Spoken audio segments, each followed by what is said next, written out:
This is Kaju Talk, a podcast about all things Kajukenbo and self-defense, featuring discussions and interviews covering people, places, history, and technical aspects of the art.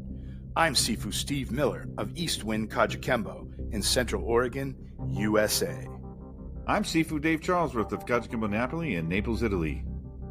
We represent the Worldwide Kajukenbo Federation.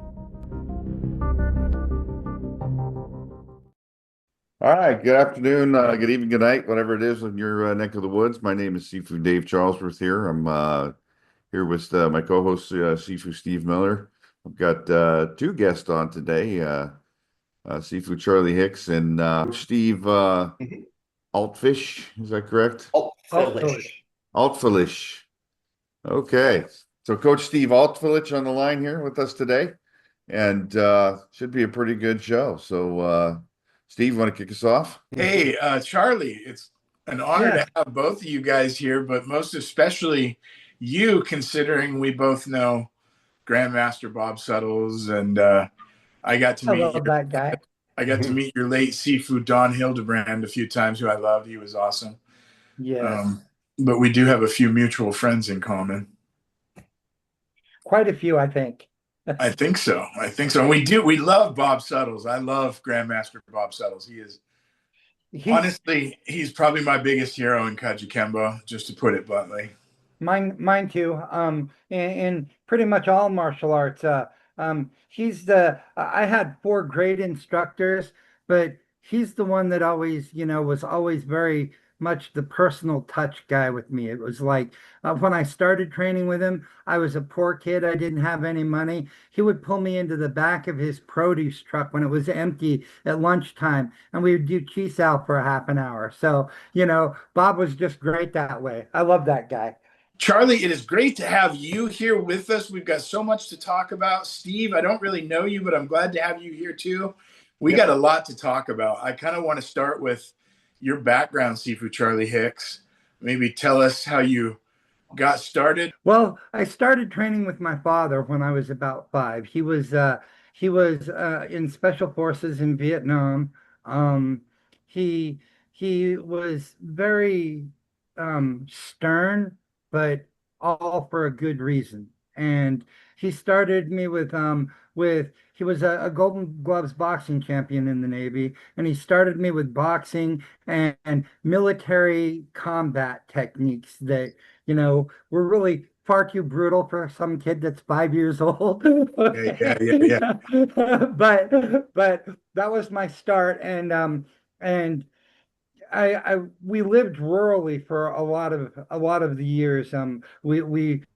My parents preferred the country, so do I. I lived in the city half my life and in the country half my life. I like small towns. I'm with you.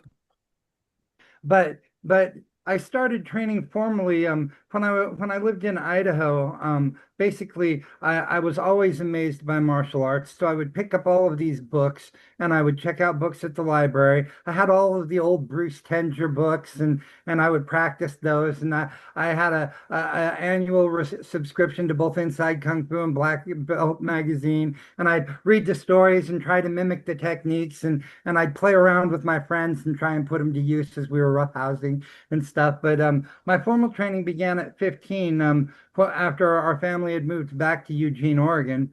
And it first started with my father getting me for my birthday. He paid for my first month at Kim's Taekwondo on West 11th Street. Okay. Nice.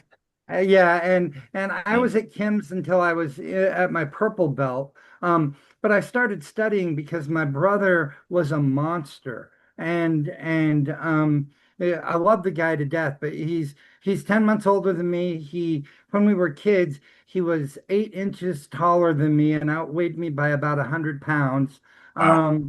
Yeah, and everybody was afraid of him in our neighborhoods, in the schools that we went to, and we lived in some pretty rough neighborhoods. But my brother Archie was usually the guy that everybody didn't want to mess with because he was just crazy. And he's been in and out of jail. He's in prison right now, in fact, but he's been in and out of jail most of his life. A a lot of my friends got into gangs. They OD'd on drugs, or they got into a lot of trouble when they were kids, because we lived in, poor neighborhoods where, both parents have to work. So the kids really don't have a whole lot of guidance, and the neighborhood kind of brings them up a little bit. And Well, so this might be, pardon me for interrupting, but this we might be leading into some of your life that I don't know much about, because we're just getting to know each other today for the first time. But I've heard you say that martial arts kept you off the streets when you were Oh young. yes.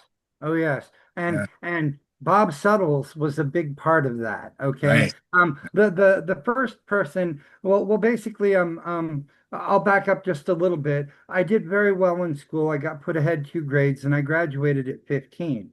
But because I got put ahead 2 grades, I was always the smallest kid in my class and I was picked on a lot. Okay. And I started standing up to bullies after I realized that, I was fighting my brother every day and everybody was afraid of him and I wasn't. So why should I be afraid of these other guys, right? Yeah, So, yeah. so I started fighting back, and when I got up to my purple belt in Taekwondo, I was beating the black belts at Kim's Taekwondo in sparring, the first Dans there in sparring. But my brother and a couple of the other tough guys in the neighborhood were still getting the better of me. Okay. So I started training for the purpose of self-defense. My father always emphasized that greatly. So one of the books that I had picked up in my childhood was the Tao of Jeet Kune Do, and I read it multiple times. I probably can still just yes, sir. So were you a student in Hong Sik Kim's Taekwondo? Um, Was it I, was it Hong I Sik Kim's? it might have been Little red and black patch? Little Red and Black Patch. Joe Okay, Gates was and it his light? Was brother. it light to non-contact? Because they were known for Yes, being, because he was in a prison cell in the 50s and he yes, came it up was. with It his was version of Taekwondo. yes, and it What's was funny light to about you no and I, contact. that was the first martial art I started in at age 9. Really? Yeah, That's awesome. That is awesome. yeah.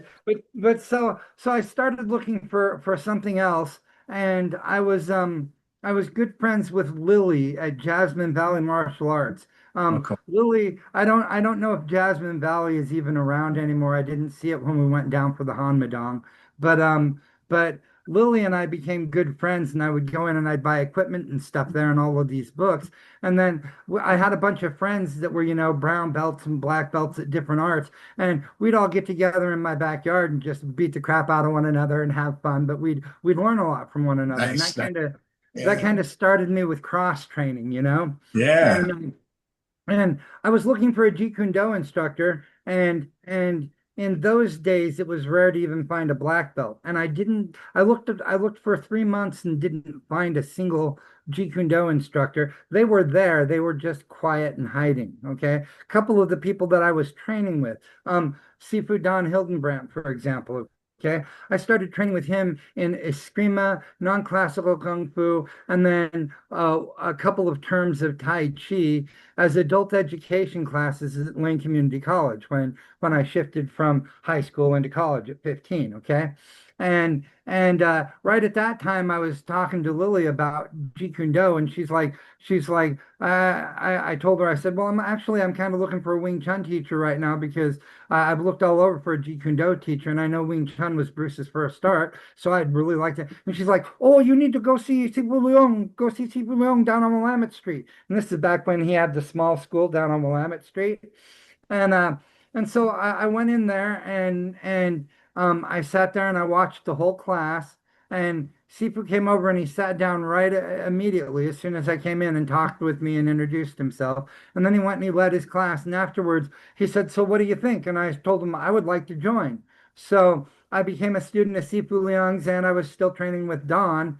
And a few years into Don's training, you had to have 8 students to have an adult education class at Lane Community College. And I was getting to the point where I was a senior student. I was teaching a lot of his classes. He had some personal things that happened and he kind of spiraled down for a little bit. And the people, we shifted from teaching at the college to teaching in some other students' garage. And we did that for about a year. But after about a year of it, they came up to me and they said, and I'd been teaching the class for like about 3 months. Don hadn't shown up for like 3 months in that time. And they came to me and they did racing and did race cars and stuff. And they came to me and they said, you're really good, but our deal was with Don. And Don isn't showing up. He's not here. And we'd like to have our garage back so that we can build our race cars. Yeah. So I was like, okay. So I called Don and I told him what had happened, and I kind of became his only student. And I biked across town, and he opened the door, and he was really somber, and he was really not in the best state of mind. And he says to me, he says, "Well," he says, "I only have one student. It's not really worth my time to teach anymore." And he said, and he says, "I really don't have a place." And so I'm standing here, I think I'm 17 at this point, and I'm standing here, 17, almost 18, and I'm standing there on his porch, and I'm just like thinking to myself, I've been through all of this with you, and you're just gonna dump me, I was mad. I was a kid. I had a chip on my shoulder. So I was like, well, that's fine, and I left. And Don called me about a week and a half later, and he says, I want to tell you what's going on in my life, and he kind of spilled it, and it was all personal, but it was all pretty deep stuff, and he was struggling with some things because of it. And he said, so the truth is, he says, you're a good student. And he says, and I'm not fit to be your teacher right now. He said, that's really the truth. And he said, so I'm going to take you out to someplace. And he said, I don't know if they'll take you on or not. He said, but I'd like to try so that you can still have a good teacher. And I said, okay. So he took me out to Steve Golden's garage.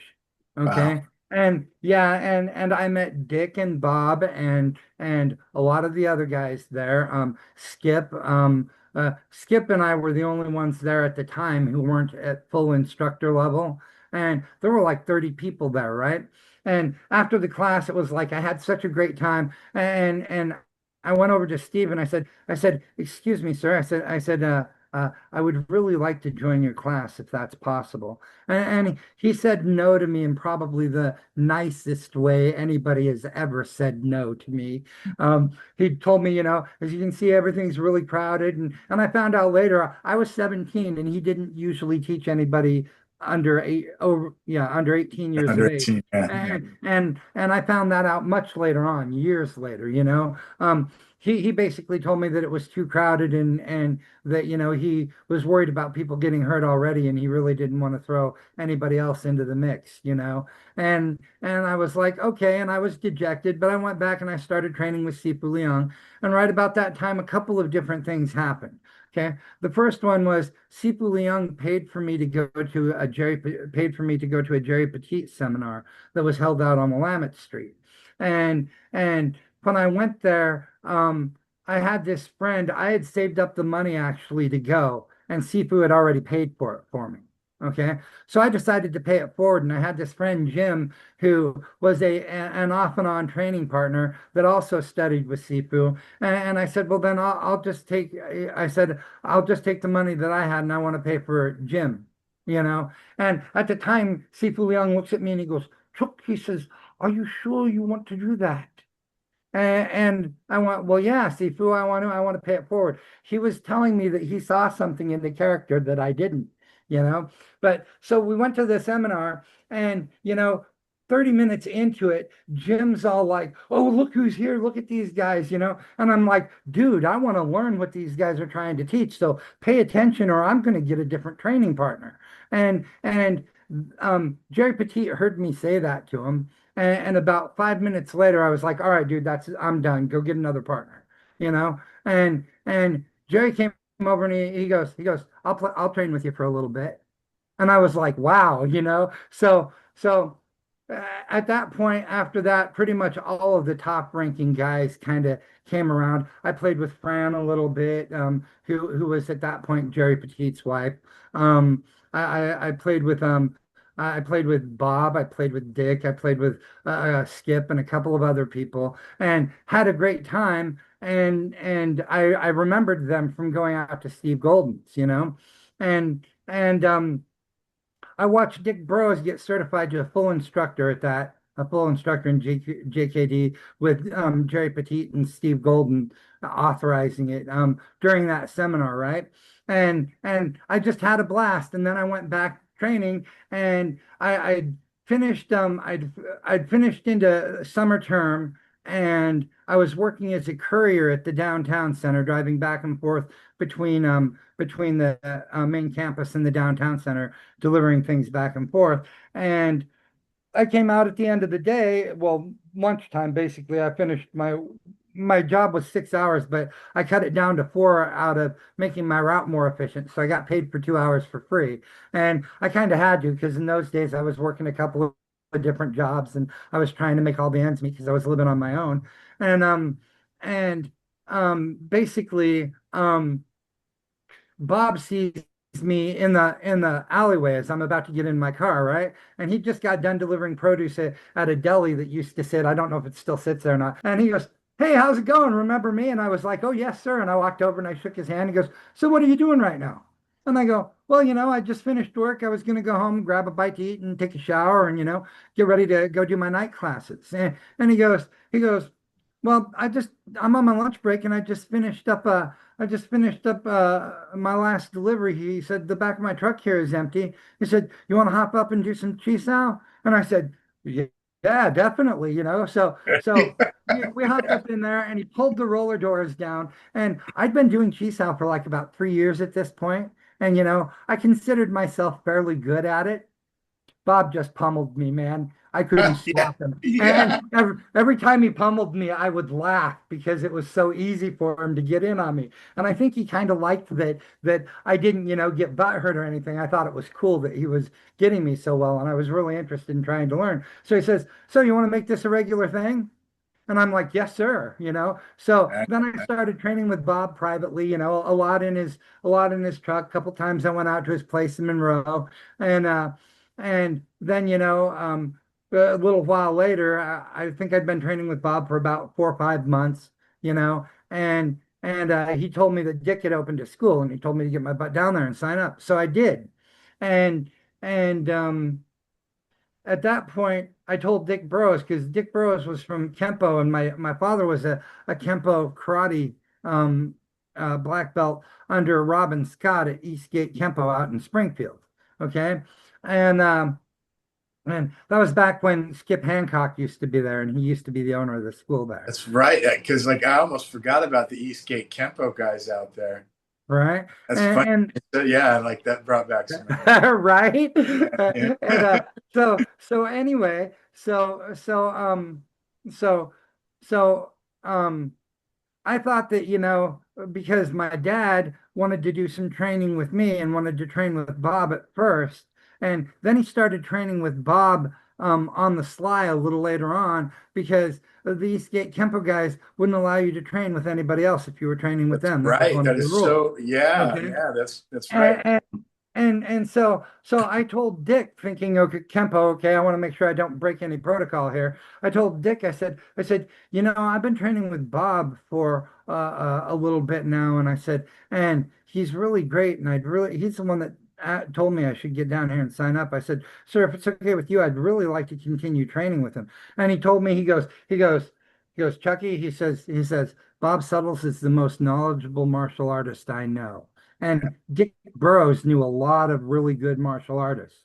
And he goes, "You learn everything that you can from that man." And I said, "Yes, sir." So I trained with Bob and Dick for a while. And David I was training with David a little bit too, but David pushed me towards the Jeet Kune Do guys because he knew that was what I wanted. And, he kind of just turned me loose in that direction without a second thought. Just, Sifu David Leung is probably what I would call he's my philosophical mentor, so to speak. Okay. I gotta let me interrupt for a second Yeah. because I gotta say I love Sifu David Leong. I've only met him a few times, and I went and visited. I did a trial class or something. I don't think he even took my money, and he was really nice. And then That's Sifu. Yeah. yeah, I made friends with Kyle Ripka. Kyle Ripka. I saw those guys at the Asian celebration. I've always loved David Leong. He's really cool. And when I did the one class, I learned a lot of stuff from him, and we talked about chi energy and all kinds of really cool stuff. And I have so much love and respect for that guy. And then his student, was it Harold or Howard? He had that student, because I know PK too, but was it Harold or Howard? Remember, he was Might have been after my time. What does he look like? Oh, he was kind of just an average build, almost a little chubby, looked like just a bookworm kind of guy, but he would get out there and do his Tai Chi, and it was so beautiful. Oh, okay. I remember who you're talking about now. I didn't see those guys much because I didn't take a Tai Chi with The Tai Chi, yeah. And that's what I went for. I didn't go to the Wing Chun. I did a Tai Chi intro with Sifu Leong.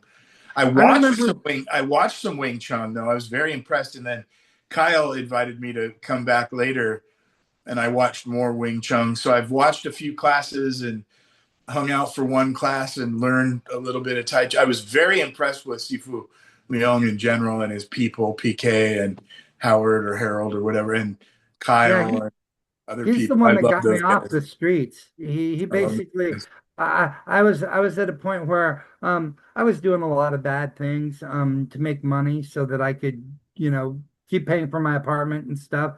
And Sifu Leon looks at me and he goes, he saw that I was troubled about things, and he goes, Chuck, he says, what is wrong with you? Yeah.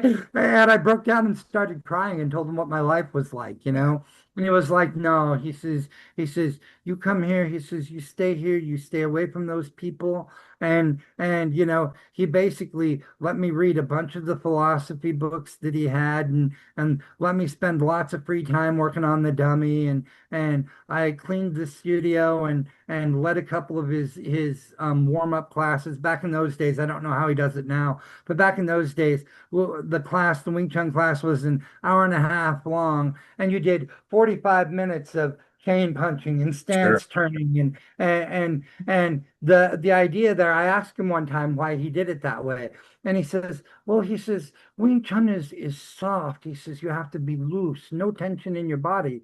He says, he says, so I wear you out so you're so tired that you can only move with the minimal amount of effort. And I'm like, that's brilliant. So I got to tell you, the Tai Chi class that I went to, I had so much fun, and I learned such a tremendous amount of information from Sifu David during that time. And then we also just hung out in his office and chit-chatted, and I really enjoyed his company and the information he shared and everything, the whole experience, and meeting his people. But going more into something that I have a little more experience with is talking about a gentleman named Grandmaster Bob Settles, who, as you said, is one of the most awesome, knowledgeable, cool as hell dudes that you could ever meet in life. Absolutely. I love Bob, and I'm going to tell you for the record,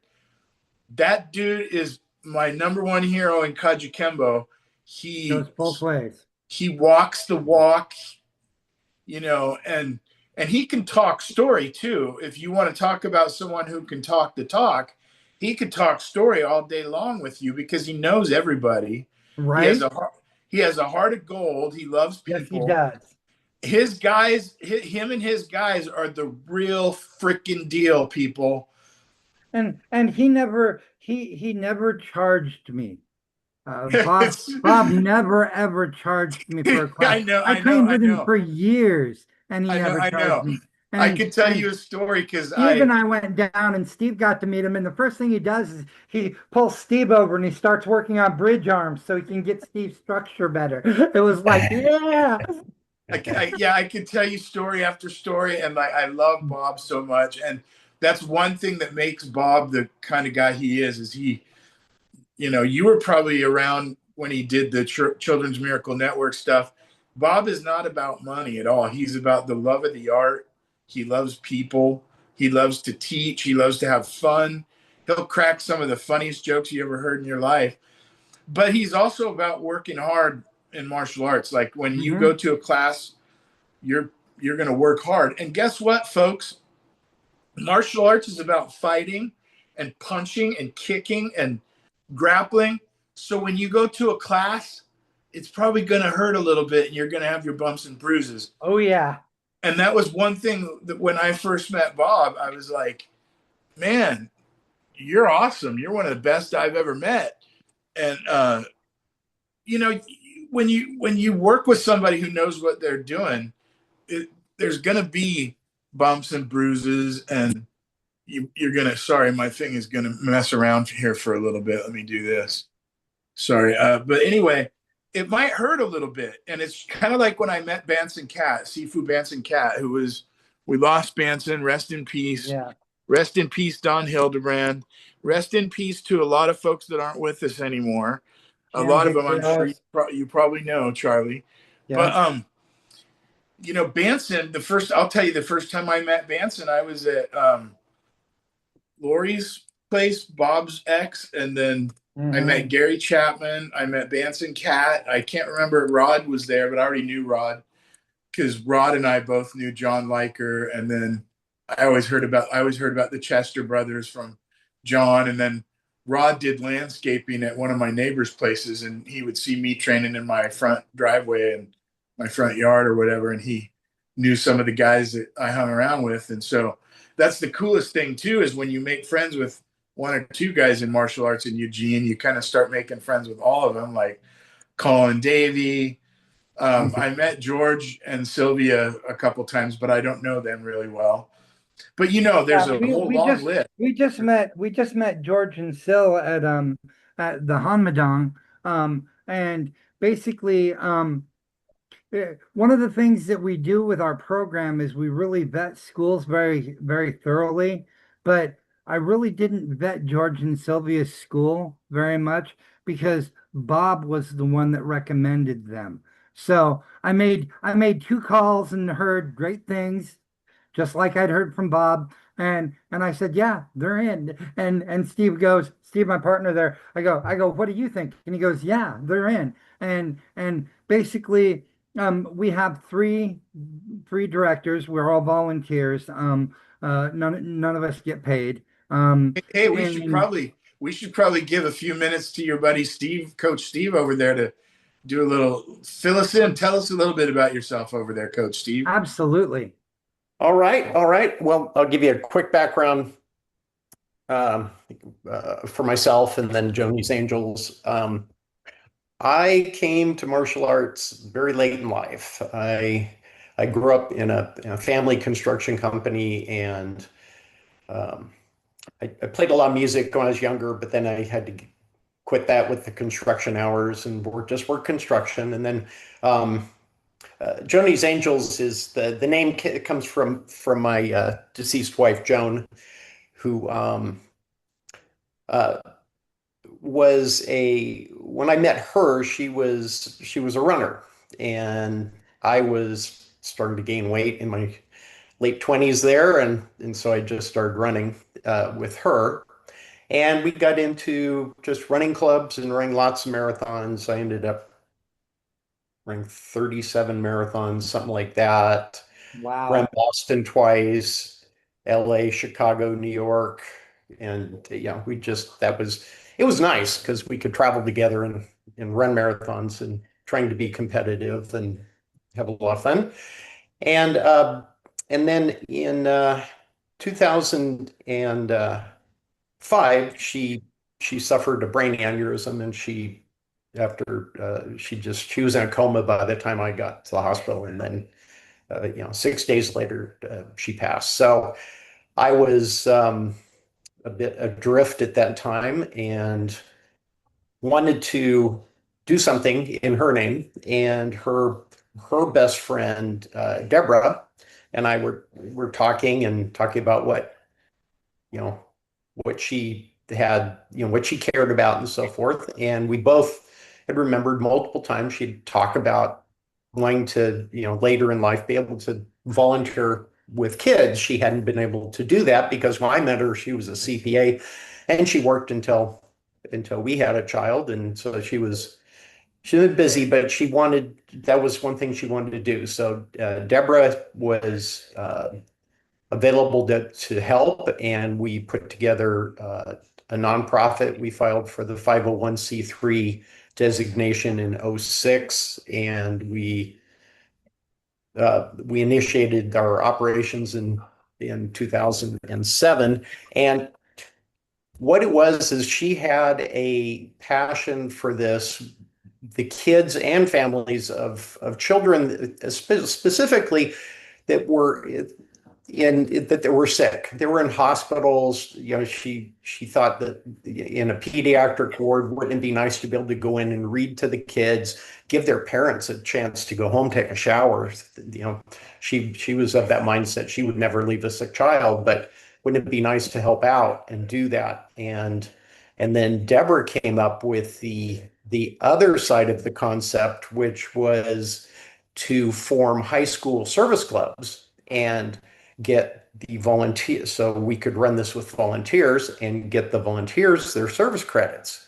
And that was a really good ingredient, because now we've got these young high school kids going to pediatric wards, spending time with sick, very younger kids. But I think the high school kids got just as much out of it. We would have them.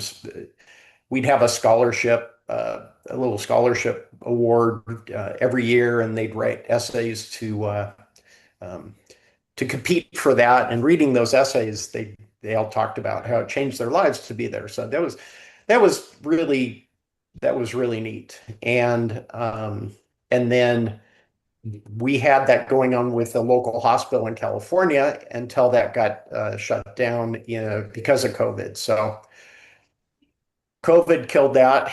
And in the meantime, I had remarried, and I kind of slowly lost interest in the running. Plus, after 37 marathons, my body was pretty beat up. So I'd reached kind of the end of that program. You've still got more stamina than anybody I know. Yeah, but I had a niece of my from my second marriage who happened to come to me come to my wife and myself and say she wanted to learn self-defense because she was being bullied in school. And it was always in the back of my mind. So I went and did a little research, and the closest martial arts school, and one that was really self-defense oriented, was South Coast or West Coast Krav Maga in Temecula, California.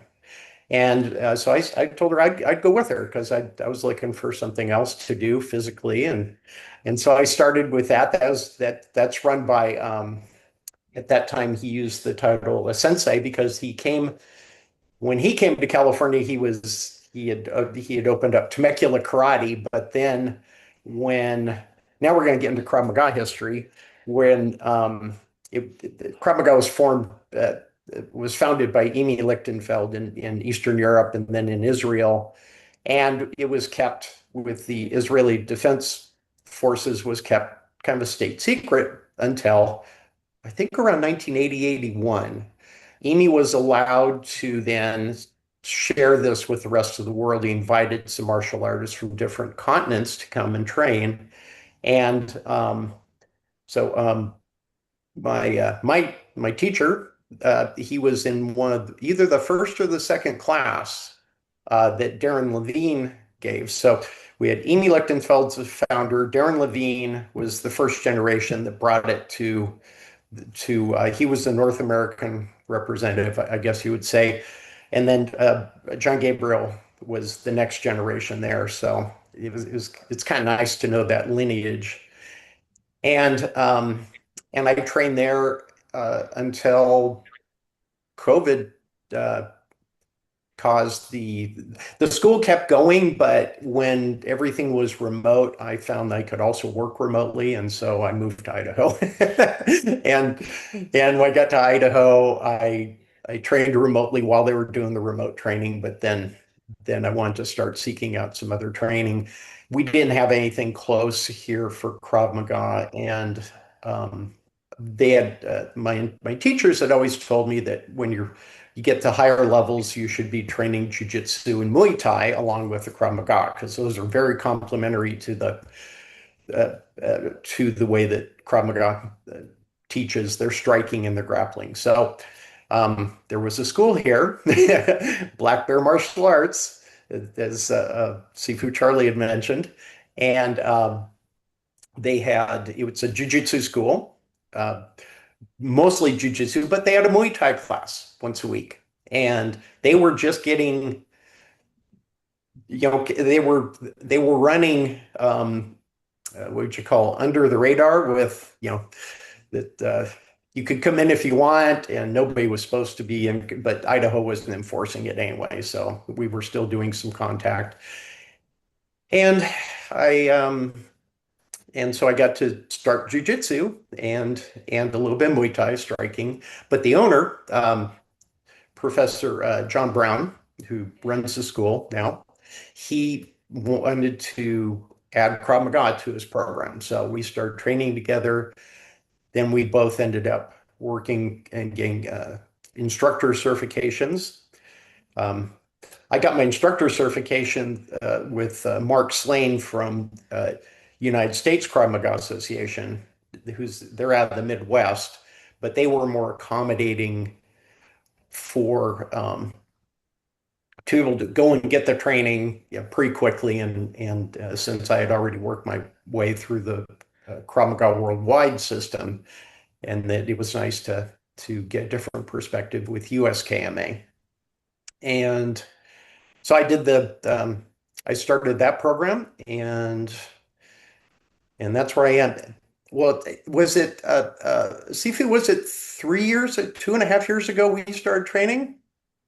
Yeah, May June 2023. 2023. Yeah, Sifu I'm looking at this right here. The stick. Yeah. Yep. This is something that John made from our first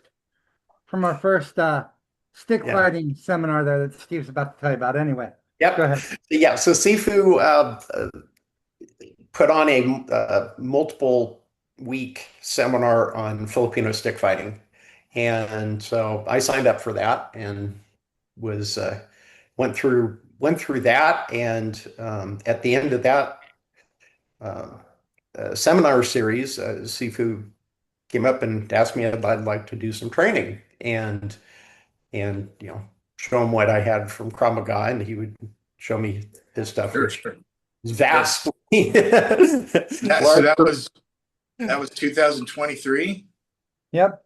Yeah. You guys met. Okay, so going back to what we were talking about, Sifu Charlie, I met Grandmaster Suttles, who was back then Professor Suttles in 1999. Probably I met him with Sensei Ross Gibbs, and then who's a gentleman in Kosho-ryu, in the Thomas S.H. Young to Fred and Simeon Eli to Zane Graham to Ross Gibbs. You probably know Ross. And then, so that would have been 99, right after Bob's last Children's Miracle Network gathering. And then I guess that's kind of where we left off with you and your background, Charlie. Can you kind of go from I'll fill in the gaps a little bit. Present day with I should probably clarify a couple of things really quickly so that one last question before you do. Coach Steve, are you in Sandpoint, Idaho? I am in Dover, which is just right next to Sandpoint. Yes. Okay, cool. Yeah. Go ahead, Charlie, please. I should probably clarify a few things because I've had some really great teachers in a couple of different styles. I have all of their approval, but I don't call what I teach any of their arts. And that's not out of wanting to be the head guy or anything like that. That's out of respect for them because basically what I do, I spent well over a decade as a club security cooler frontman.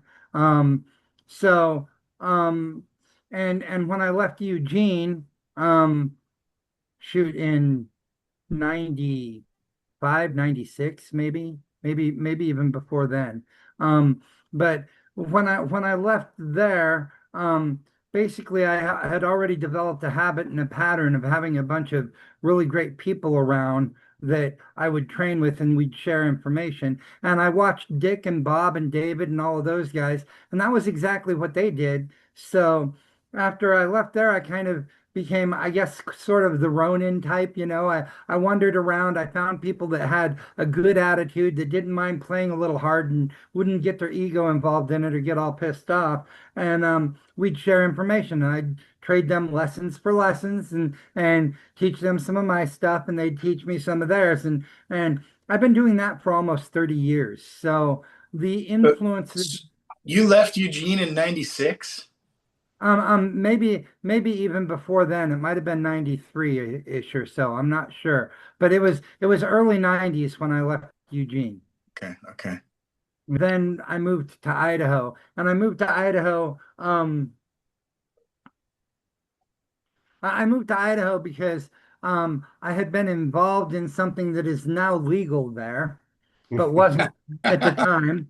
And I had a great love of the wilderness because my father taught me all kinds of survival stuff. And I basically lived out in the woods and grew some marijuana. And I had a guy who stumbled across my field. Um, and he actually was a grower on the other side of the mountain from me. And so we kind of teamed up for a little while because we couldn't really trust one another if we didn't. Yeah, yeah. And we had a bit of a falling out when his pit bull came over and attacked my dog, and my dog almost killed it. And he was pointing a rifle at my dog, and I basically grabbed the barrel of it, slammed him in the chest, and took it away from him and told him, if you ever point a gun at my dog again, I'm going to shoot you. You know, and he was so he decided that he was going to burn me and turn me in. And I Mm, found this out from some mutual friends that we mm. had. The Narzizis, they lived out in Notai. They were No friends of my tie, no dad. tie, baby. Yep. Yeah, they were friends of my dad's, and I believe Frank and Dad served together in Nam, and so they were family friends of mine for a long, long time. And Jim, the guy who burned me, had known them for about 4 years, so he didn't know them as long as I did. So I went to Eugene to kind of set up distribution because we were getting ready to harvest. And I stopped by Narzizi's place, and Frank tells me, he goes, Jim said he was all pissed off at you and he was going to show you and he was going to burn you, but burn you good. And he said, so don't be surprised if you go up there and you find some crap. Okay. And I got back to camp and half of the plants were gone and the other half had been pulled up and just laid out on the ground. Um, I gathered what I could in some garbage bags, and because I was a little sketched about the situation, I took my dog and we went up to the top of the mountain and we camped up there for the night. And sure enough, right about midnight, 1 o'clock or so, you hear on the gravel road, and this is going from Monroe, you know, the back road where you go over and you come out in Wallport from Monroe that goes past All Falls and all Yeah, of. yeah, Okay, it was a little side road off of the All Falls Road. yeah. And so I hear tires on gravel, right? And Candy, my dog, she was Wolf Dingo and Malamute. Her hackles come up and she starts growling, and I'm like, you know. So I watch and you can see the headlights trailing down through the valley, and there's about 12 sets of them. And they Oh, all stop right at the skid road mm, that leads up to where my camper was and everything. So we hiked over to the other side of the mountain, and I came out on 101 just north of the Sea Lion Caves. And a bunch of younger people in a Volkswagen van picked me up, and I gave them a bag of what I had with me to take me to Eugene. Okay. And and so they took me to Eugene, and I figured, okay, well, this is getting too hot for me. I'll join the military. Yeah. So I went down to the recruiter's office, and I was thinking about becoming a Marine. And the recruiting officer was telling me how, with my background and the training that I got from my dad and my martial arts background and everything, that I might be a good candidate for a drill instructor, something I could work up to. And I was all gung ho for that. Um, and I'm getting ready to sign the papers, and he goes, "We have a little problem here that we need to talk about, and we need to get straightened out before we can sign you up." And I go, "What's that?" And he goes, "Did you know that you're a person of interest in a drug investigation?" And I'm like, "No, sir, I did not." Which was completely not true. I did know that. And he goes, "Well, here's the name of the detective that's running the case. You need to go talk to him and straighten this out." He said, "And then once you get it straightened out, come back to us and I'll give him a call, and then we'll get your paperwork processed and get you on your way." Well, that was my cue to leave. So, I from there I basically hitchhiked to Idaho and started living here. And that was basically when I departed from Eugene. So not Huh. under the best of circumstances. No, no. And I learned a lot from it, but I also learned over the years, how do I put this? That we create our own circumstances by the choices that we make. Okay. Yeah. And all of the things that I learned from those four great men came back to me when I was on my own, and they helped me. I tell Bob, I said, I don't think that you and David even realize how much you guys saved my life, you know? But the things that they taught me and the things that they said to me were what kept me going, and what made me, when I had the choice between something easy and doing something the right way, I chose the right way because I'd already tried the easy way and had really bad results from it. Okay. So they really shaped me into who I am, and to the point, like you were talking about, how Bob likes to pretty much just give of himself, and he's about the art and everything. That's where I live. Okay. I call what I teach Sujun martial art. I call it that because Sujun is a Taoist term, which means that which is so of itself, or self-so. Okay. And basically, my approach, and it's not a style or a system, it's an approach to how you study, is to take everything for what it is rather than compare it to something else, and learn. Basically, we have what we call the Sujun Six, right, Steve? Yep. Called, okay, and that's how it's done, when it's done, and why it's done that way, and then the timing, the strengths, and the weaknesses. Okay, if you understand those six things, that's the rudimentary basics of understanding the technique. Okay, then it's a matter of whether or not the technique and what they're doing blends well with your body style, how you move, with your personal mentality. Some people are more aggressive, some people are more passive. You can teach a passive person aggressive techniques, and they'll be able to apply them. But it's been my experience, as far as real fighting situations go, that people revert to whatever their character is. Martial art is really just that.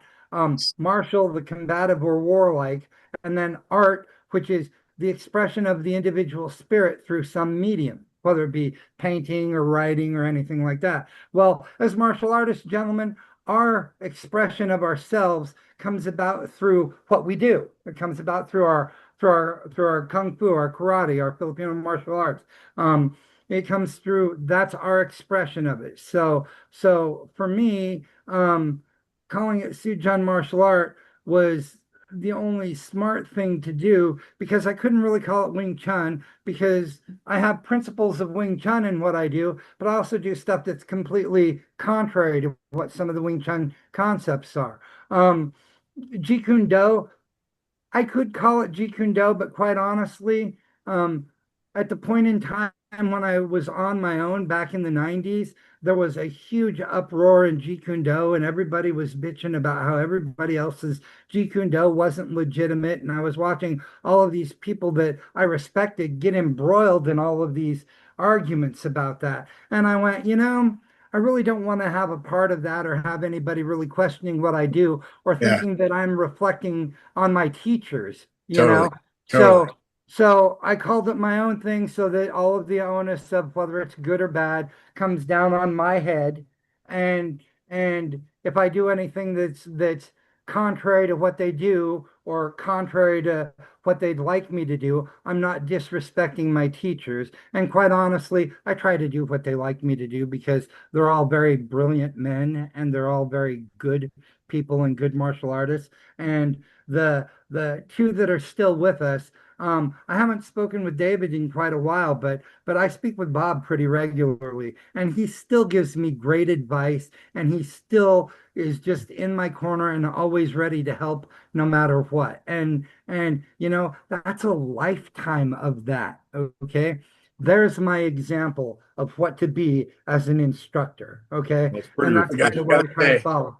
go ahead, Dave. It's pretty refreshing to hear that politics and martial arts not just a Kajukenbo thing.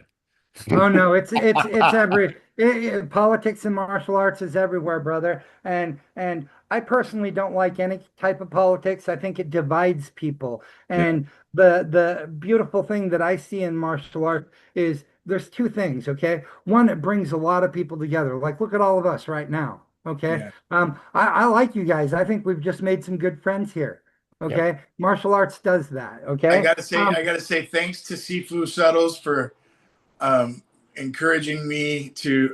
He was telling you to reach out to me and told me to reach out to you, and so we Right. intersected. That's what I'm Sifu saying. Suttles. He's always Yeah, working that way. yeah, yeah. Exactly. And he's always looking. He's always looking out for people. I really have to say, like, I kind of got sidetracked earlier, but when I first met Banson Cat, Sifu Cat, and Gary Chapman, and there was probably a couple other people there, but I knew Will Turner, and I have to say, Bob and all his guys are the cream of the crop when it comes to what somebody should exemplify in Kajukenbo or martial arts. And he, Bob's a Kajukenbo guy. He's a Jeet Kune Do guy. He's a Filipino stick guy, and he's one of the best at all three of those things. He's not just good at He's also one of got them. a lot of other things under his belt that I was just watching yeah. a Docs karate video with what's his face, what's Grandmaster, I can't remember his name now. Victor Hughes. Victor Hughes, that's right. The Docs karate. Oh yeah, there it is, baby. And I always heard stories. I think that was the first video. It's ironic that I just watched it like right before our interview, Charlie. That's awesome. I saw it on Facebook, and Mr. Hughes was hitting those bricks and stuff. Oh and yeah. talking about what he was doing. I have to No go back and spacers. watch Most the of the rest of time, it. no spacers. Most of the time. Yeah. I mean, nowadays you see guys and they use, an inch or two. So it's all kinetic force, man. Back then, it's like slap them together. How far can you go?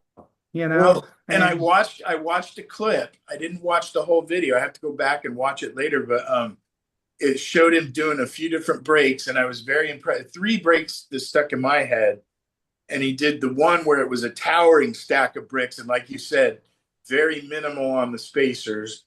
And the cool thing was it broke from top to bottom like instantaneously. Yeah, you could tell all the force went all the way through it. It went all through all at once, and it just went the boom, like he parted the Red Yep. Sea. Like Exactly. Moses parted the Red Sea. Right? And it was like, whoa, that was the real deal. There was also the side kick on the standing one. And then there was another one he did. I can't remember, but it was, those were amazing. And like I said, I just watched those today. for the first time. That's probably the first time I ever saw a video of Mr. Yeah. Hughes. This patch is my father's. That's cool. That is Yeah, really cool. yeah. I keep it on my desk to remind me where we come from. That's cool, man. Mhm. That is really cool. So yeah, it's great having both of you gentlemen on here, and then it's really cool to have this first opportunity to get to know you better, Sifu Charlie, because I've been following you on Facebook for quite a while, and I noticed you had a couple of different accounts and that you managed a lot of different groups and pages and things like that. And now it turns out that we can talk about Joni's Angels and all kinds of other stuff, but I still think there's probably a lot that we could cover in the distance from 1999 to where you and Coach Steve kind of came together to get to where we're going to talk more about Joni's Angels, maybe. Well, that probably is going to lead us into talking more about Joni's Angels, is my guess. Yes. Yeah, yeah. Well, I back in my probably early to mid 20s, back while I was still, I think, just on the verge of 20, I did some kickboxing. I did very well at kickboxing, but I basically wanted to do it to just test what I had learned and to see if it worked in that venue. Everybody was trying to push me to go into bigger venues, and like they wanted me to go down to California and do stuff. And I fought 12 fights. I won all of them. Nice. And I decided, okay, what my teachers taught me works really good.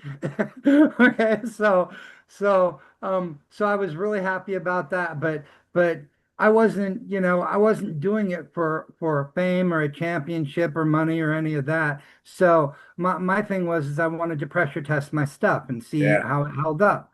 Okay, so after that, I went into some full contact stick fighting for a while. The old Dog Brothers stuff. Didn't do as good at that right at first. Later on I did, but there were a couple of things that really trapped me up right at first that I was not ready for. Okay. And it wasn't stuff that my teachers didn't know or use. It was stuff that I hadn't picked up yet. Stick trapping. Okay. Isolating both sticks so that you can whack somebody with the other one.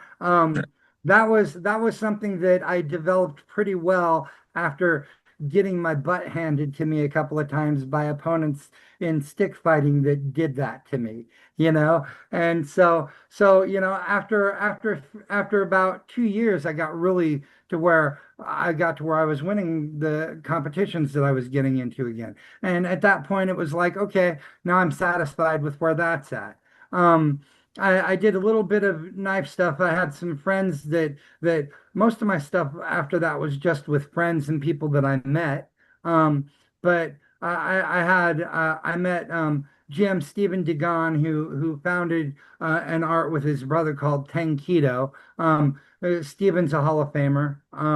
He just gave me one of the AMA Legacy books that he's in, and he autographed it for me. I've got 4 of those books now, 2 of them that my buddy Steven's in, and 2 of them that my teacher Bob's in. Okay. And anyway, Stephen wanted to do an old school karate tournament in Spokane, and he went to all the problems with leasing the space and everything, and we didn't really have a good turnout because nobody wanted to play that hard. And there were a few people, but it was he wanted to do it like they did it in the 70s and in the 80s, where there's actually contact there. Yeah.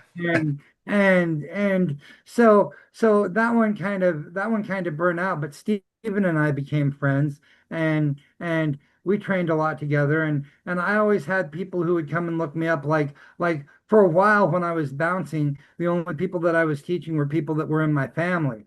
But then Brett Morton, who's my senior student in Suzhou, I was working at a club in Coeur d'Alene called well, it's been called several things.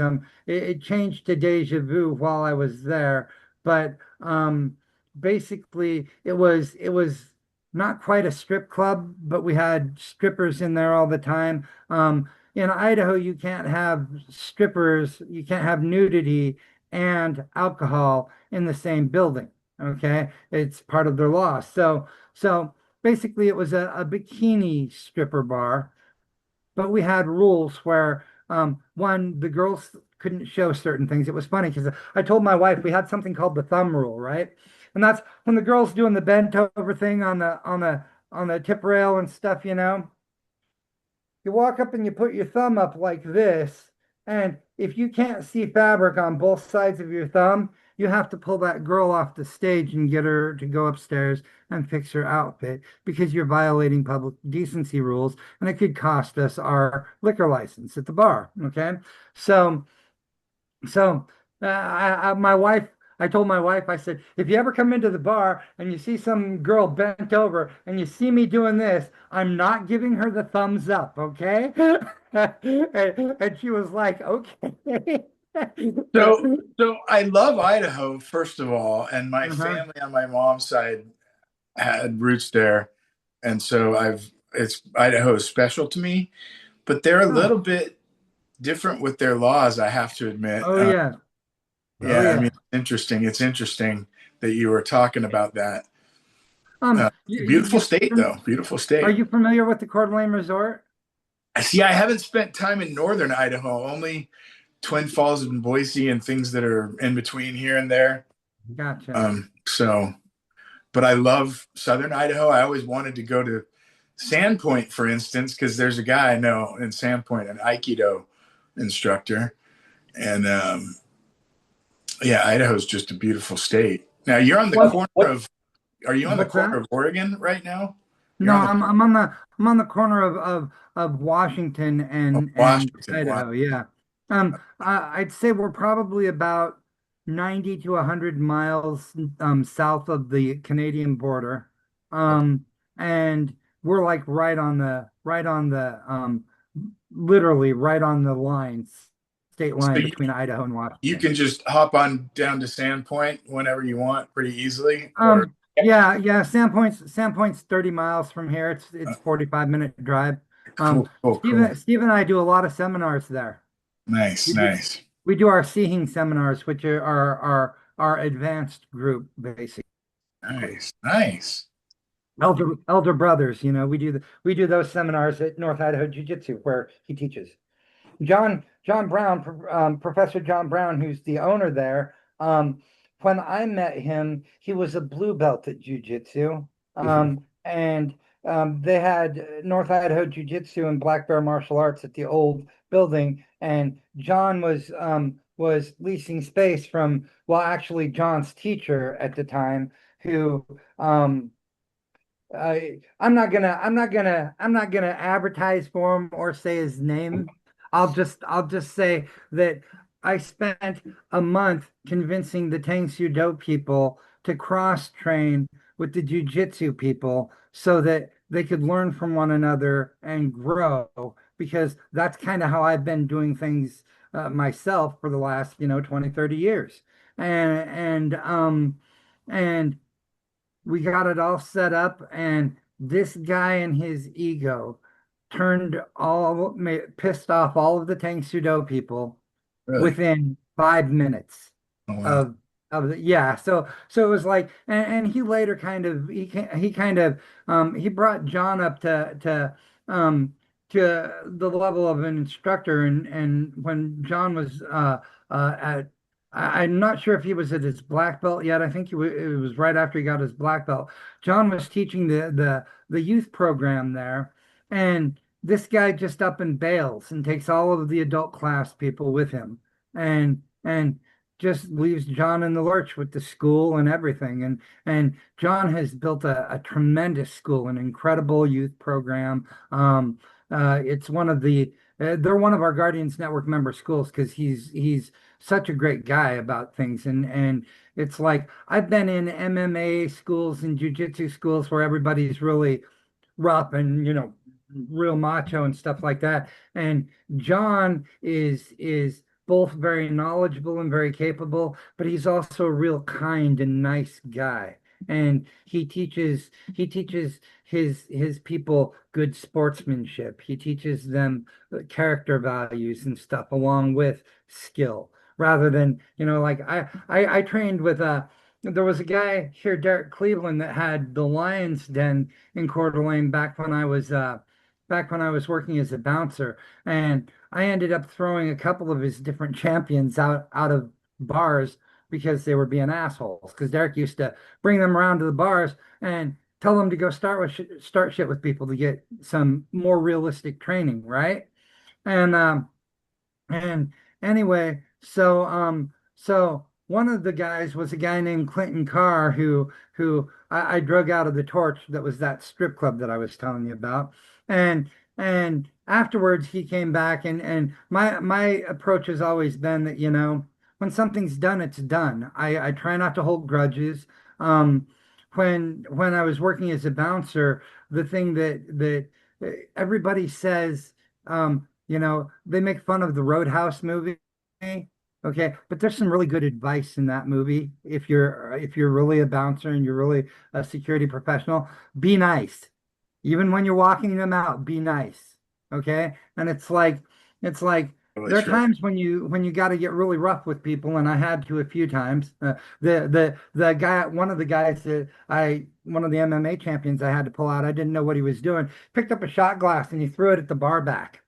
And I came up from all the way across this was at the Coeur d'Alene Resort. I came from all the way across the bar, so I didn't get there quite in time to catch him in the throw of it. But after he released it, right as he released it, I grabbed both of his pant legs and I pulled his feet out from underneath him, bounced his face off the bar, underhooked his legs, and drug him as he's clawing at the carpet, and everything, down the stairs and out through the hall and out on the cobblestones in the front where the valets usually did the parking for everybody. And I turned him loose, and he immediately hops up and squares off with me. And I looked down and I go, you can stay here and fight with me and go to jail, or you can fucking run. And he goes, yeah, when he takes off running.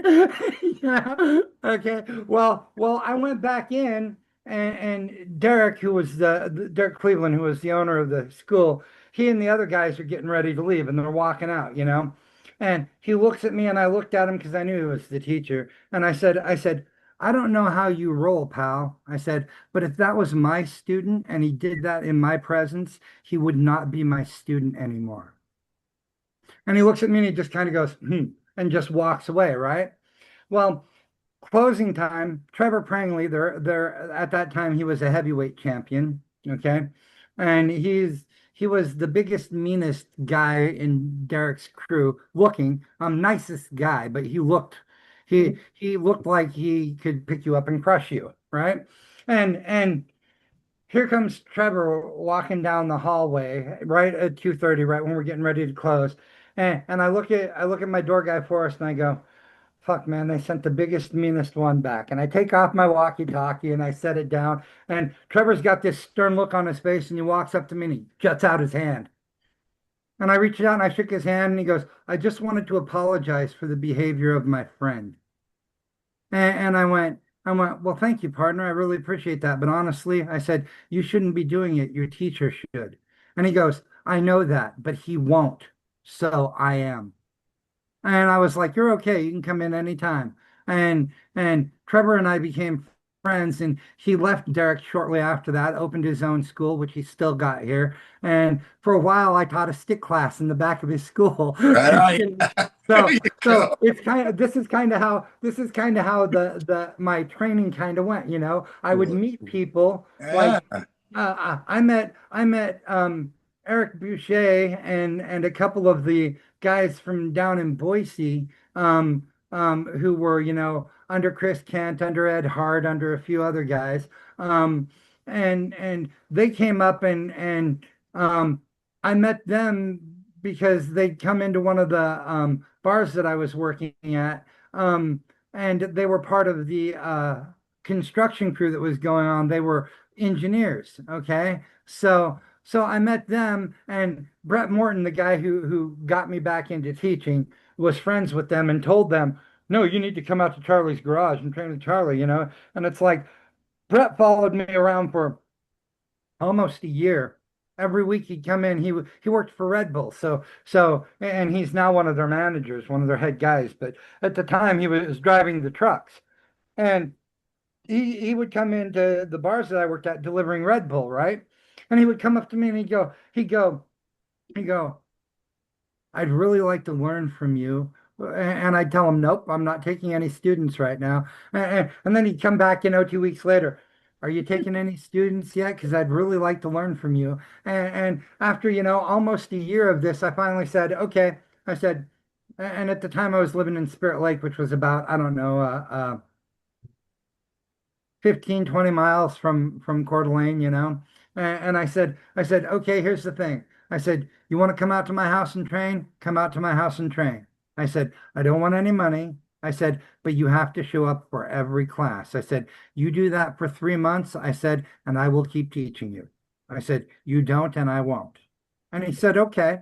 And he showed up without fail. And Brett was with me for quite a while, and then he took about 10 years off because his daughter was murdered, and she had an infant son, Roman. Okay. And so Brett has spent the last, 12 years or so raising Roman, and he had to take time and just be with his family. But he's recently, Roman's now old enough to kind of take care of himself. And he recently has come back, and he's now a member of our Seeking group. And he and Steve got to meet, and it's really kind of funny to me because it's like Brett trained with me for probably about 6 years. And at the time that he trained with me, I'd been training and actually applying my stuff for probably about, 23, 24 years at that point, So he didn't get to see any of the. I was still working with him on Wing Chun stuff, on Jeet Kune Do trapping, on kickboxing type stuff, and a lot of the Filipino martial arts stuff. He never got to see any Chin Na stuff. He never got to see any pressure points. Never got to see any joint manipulation or any of what I call bouncer fu, which is the pain compliance technique that I used as a bouncer. Okay, and and so he's come back, and it's kind of funny because it's like he really hasn't lost much, but he keeps going, wow, I've never seen this before, and it's like I keep thinking, well, you would have if things wouldn't have happened the way they did, because right at this point, I think Steve there knows almost as much of my stuff as Brett does, and Brett's his senior student. Brett's like of all of my guys up here in Idaho, and Washington area, Brett's the senior guy. He was the one that came to me first. He's the one that actually got me to start teaching other people other than just family again. Because for a while, I just wanted to play and learn from people, and as far as teaching people, I just wanted to teach my family. Every now and again, I'd have a friend who would be really, worthy or was in tight straits, and I'd show him a little something here or a little something there to help him out. Like I had a friend with one arm, his name was Steve too, and his arm had gotten amputated because of a mill accident. Okay. And so he had one arm, and he was working at US Bank where my wife worked at the time, and there was this guy that was just belligerent and mean to him all the time. And when they'd go to Christmas parties and office parties, this guy would get drunk and start picking at him, and Steve would always, tell him to leave him alone and stuff. And the guy would be like, oh, what are you going to do about it with one arm, right? So Steve comes and tells me all of this stuff, and I'm like, okay, well, let me show you a couple of things, and I taught him something that's contrary to what I normally do, because I like to be able to use both of my hands and feet equally. So I usually just start from kind of an everyday position, and my fighting stance, the only time I ever get into an angled fighting stance is when I'm not close enough to get you with my hands anymore, because then we're at kicking range. So I make myself a narrower target, but if you've trained with some of the people I have. You know, when you get in striking range, man, you make contact and you keep it so that you can feel everything.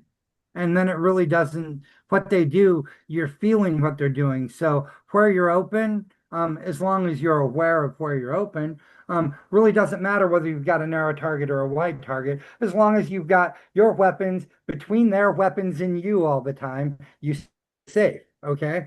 So basically, I taught Steve to stand sideways, real narrow, where he's only got one hand, so he can cover his whole body with one hand. And then I taught him how to stick and locate pressure points and joint locks. So the guy comes up and he goes to push him, and Steve steps to the side and goes like this and does Nukio and drops the guy to the ground, and he puts his foot over the guy's face and stops, right?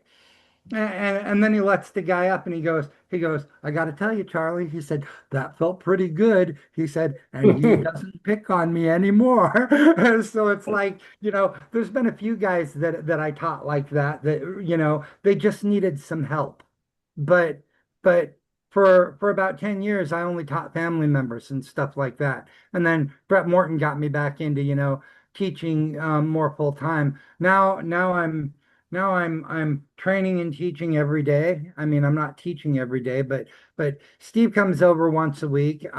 Mark Lilly usually comes over with him. I do, you know, seminars basically based on need and when and where I can. Like we do fundraising seminars at North Idaho Jiu-Jitsu, usually the last Sunday of every month, unless we're traveling doing seminars elsewhere. This not quite a month, but in a month's period of time.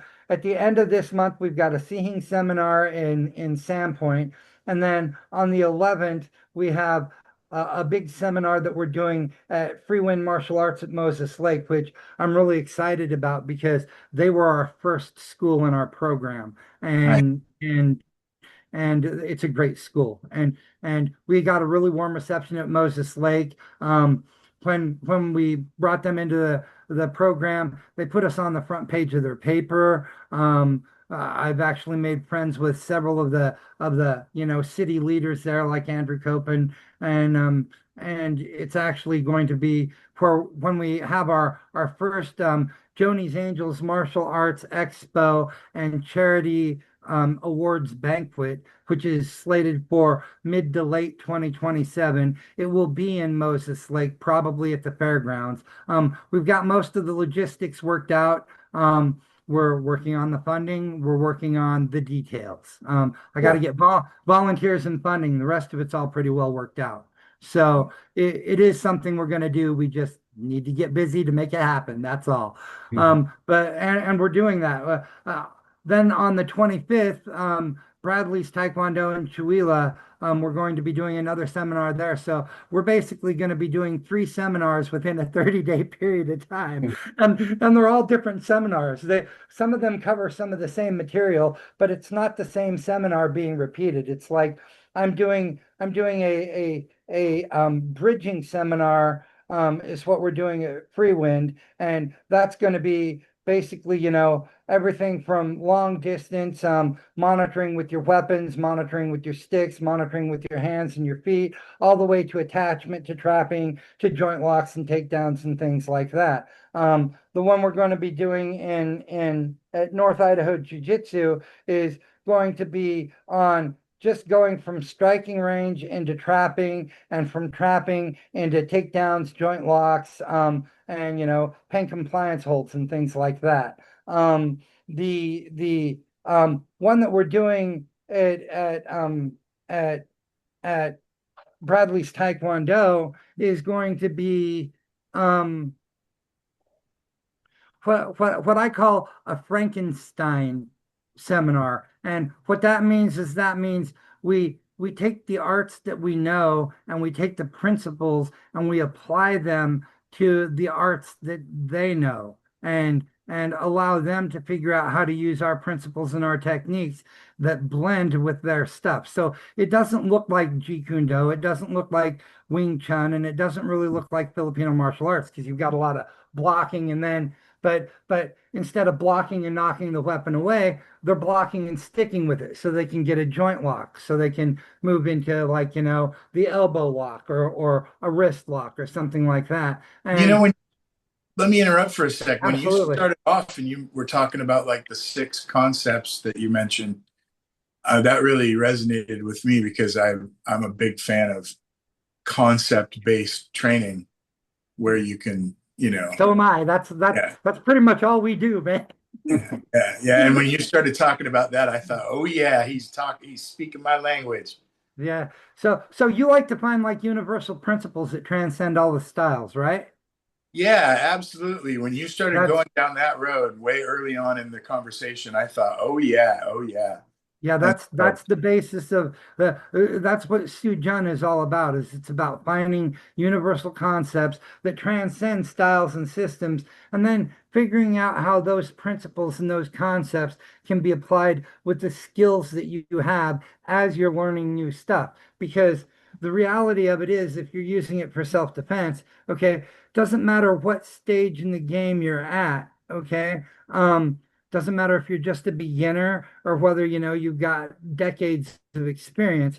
When you get attacked is when you get attacked, and you have to use whatever you know at that point in time. So what we really try to do with a lot of our seminars is we really try and stitch the concepts in with the techniques that people use so that they understand the why behind what they're doing. Because if you understand how it's done, when it's done, and why it's done that way, then you understand where it can be useful for you and where it might be a hindrance for you.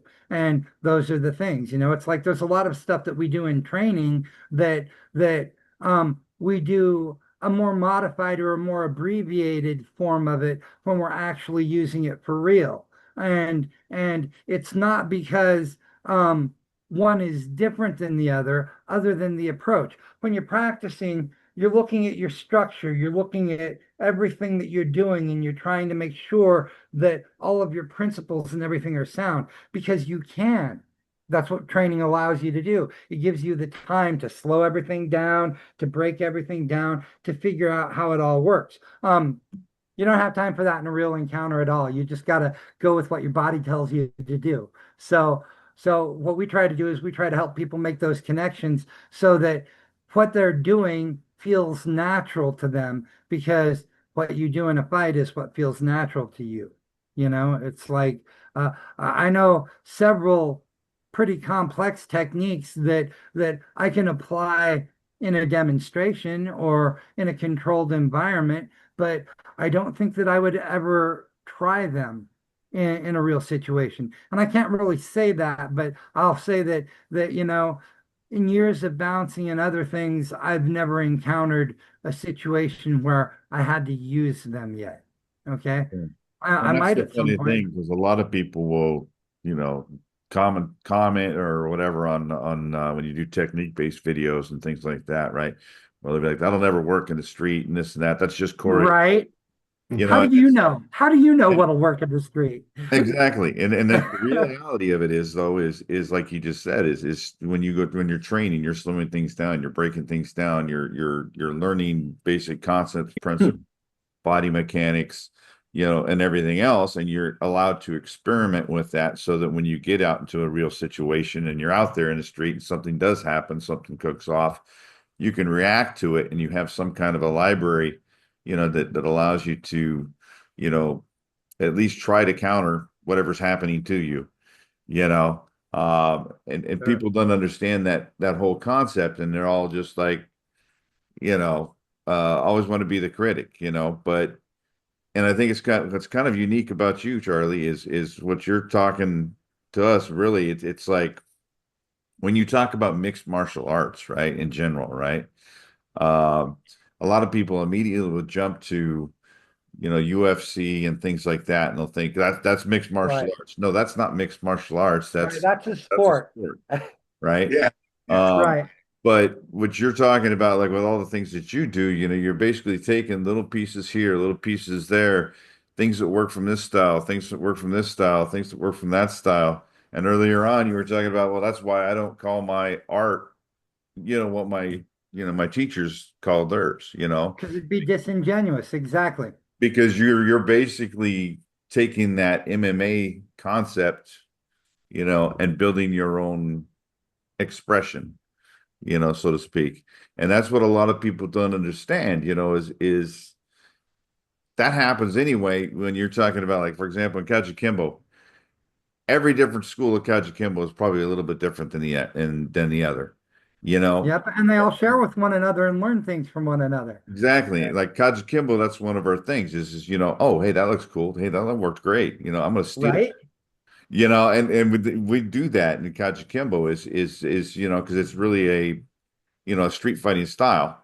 It's not a sports martial art. It's built for the streets. So when you see something else that works, you take it, you use it, and you don't go, I can't do that because that was a Taekwondo move, or that was, Right? a Right. Shotokan move. I guess I shouldn't start off with Taekwondo because I don't know how much of that we would use because, well, what is that Rory said? He said Taekwondo is the best martial art for defeating a karate point fighting championship, right? So, something to that effect, because he said Taekwondo was made to beat Japanese karate guys at Japanese karate tournaments because they can't, the more flashy, the more dramatic it is, the louder the pop is when you hit somebody or whatever. The karate judge can't ignore it, kind of thing. Yep. I remember that exactly.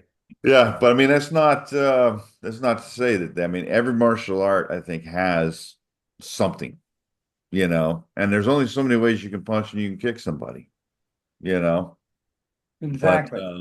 I kind of like what you said there. So I mean, I guess that's kind of what took me down that little bit of a rant.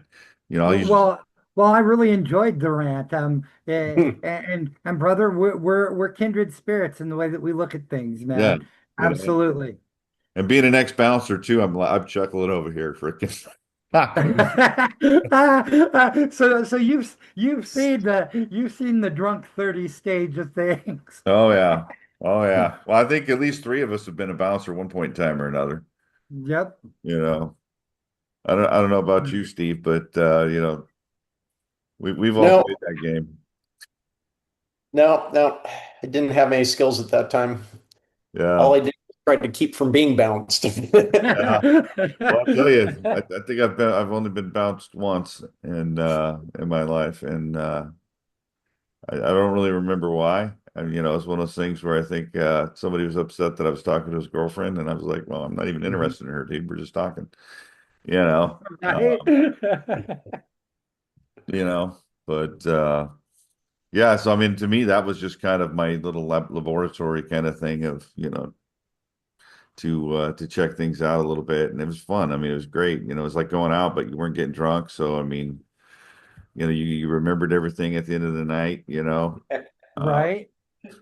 you know, I wanted to throw some stuff out too that when it comes to martial arts training, we've touched on a few different things and how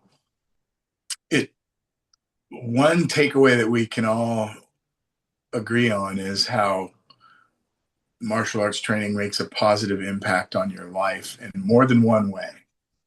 More than one way. Like Yes.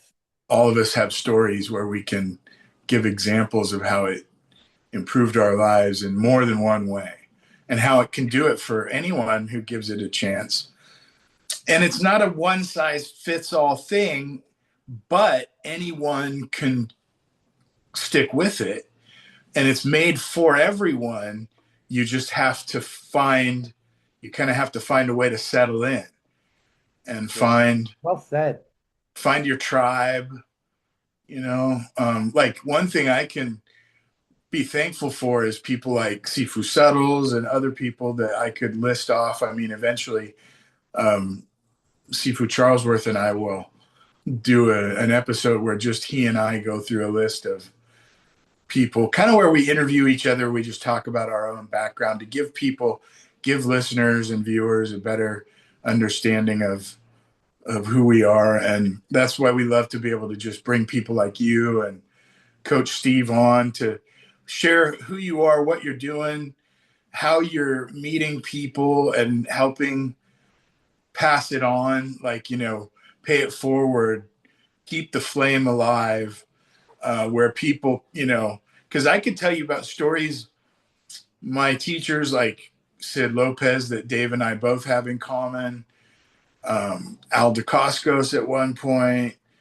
Then I met guys like Kurt Van Sickle before I ever met Kraxberger Sensei, but eventually all that came full circle again. And then I met guys like Mark Burnham, but also because, the first time I think I ever met Bob was at Kraxberger's dojo, or it was all around the same time that because I was moving to Eugene, and then I met Doyle, and I met Will Turner, and shortly after I met Banson and Gary, and there's a list of guys that I could name that you probably know all these guys too, and I knew Colin Davey way before I ever met him again through Bob, but the Pacific Northwest is known for so many great martial arts guys, and back in the 80s, Lopez and DeCoscos were two really big names.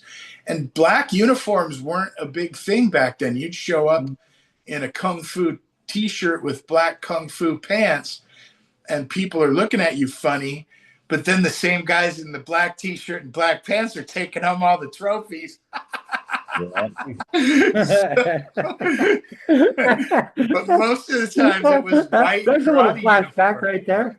That's true, but it was most of the people wore white karate uniforms, and then Terry Faircloth showed up like a breakdancer.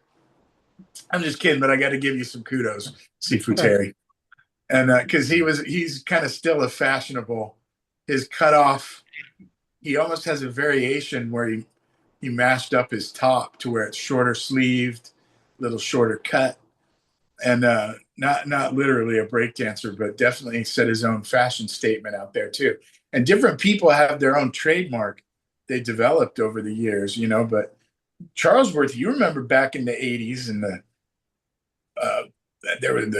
it was very rare that we would show up with a black uniform. It was almost all white karate, taekwondo. We were the only ones wearing black. Yeah, we were. And Lopez would go, good guys wear black. Yeah. At least they asked him, why do we wear black? And that's how he'd respond. Because good guys wear black. And we're already dressed for the funeral. Yeah. Yeah. That's awesome. Yeah. He used to say the same thing that you said your instructor said about, why do you do this? And so that way you're nice and tired, and then everything just kind of flows or whatever. He used to freaking beat us down pretty hard too, and he would say that that's when you start to learn. Yep. When you're tired, you're beat down, you're hurting, and everything else. That's the best time to learn. Yeah. And 100%. Yep. Something to be said about that. Not only that, but the beat down beforehand probably gets your attention pretty well. Right? Sifu Liang would say it's a practice of awareness. Yeah. So it's like, honestly, I got into a habit when I was training with Sifu that really helped me much later on when I was a bouncer, and that was the going to zero and the no mind sort of thing. It's like basically when I went into Wing Chun classes when I was a kid, it was like everything else disappeared, and it was just the movements and the feeling of the movements and what you're doing, and I noticed that Sifu Liang, especially, I'm sure Sifu Miller can relate to this. Sifu Liang was an amazingly aware guy. He didn't miss a trick, okay, and he picked up on little nuances with people, and he had this way of saying things that was very direct, and yet people wouldn't take offense to it. Like, I was training with this one guy who had come in from another school, someplace in California. I can't remember exactly where it was, but he was a bigger guy, so see who had paired him up with me, because at that point when I was 17, I was finally starting to fill out, and be fairly muscular. I trained at that point. I trained 6 hours a day, and my friends gave me the nickname Sly because they thought I looked like Sylvester Stallone because I had long wavy hair and I was ripped. And these days, I've got a lot of table muscle, but but but but Sifu Liang, taught me to just immerse yourself completely in the moment. And when I was a bouncer, I would park the car a couple blocks away because I didn't want anybody to see what I was driving, because I didn't want them going out and doing some crazy crap to my car after I threw them out of the bar. Um, and I would take I'd usually walk a couple of blocks or so, and during that walk, I would go to zero. So that by the time I opened the doors of whatever place I was working at the time, by the time I walked in, I was already keying in on everything and everybody's movement, and I was just present. And I tried to maintain that mindset as much as I possibly could throughout the night, and it didn't leave me until I was halfway home on the drive home. And that's something that Sifu Liang taught me in class, that in real world application really served me well, because the bouncers that I worked with, one guy had his car stolen twice because he parked it right across from in front of the club, and they would pick up on things, but they didn't notice small things like little bulges that showed that somebody was carrying a weapon, or changes in expression where you could see the happy buzzed guy go to suddenly he's pondering on something that's about to get him in trouble. Okay. I was able to pick up on those things and usually intervene before it got physical.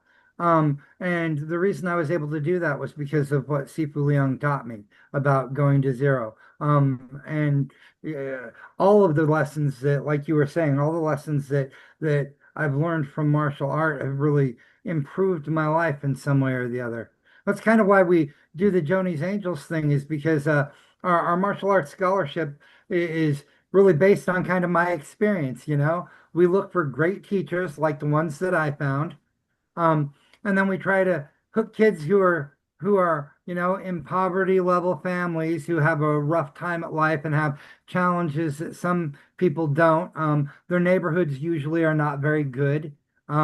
They're usually lots of crime, lots of violence. Okay. And we try to stick them with people that are like Sifu Liang, or like Bob was, or like Dick was, or like Don was, that aren't just concerned about taking their money and teaching them the curriculum. They're more interested in about their personal development.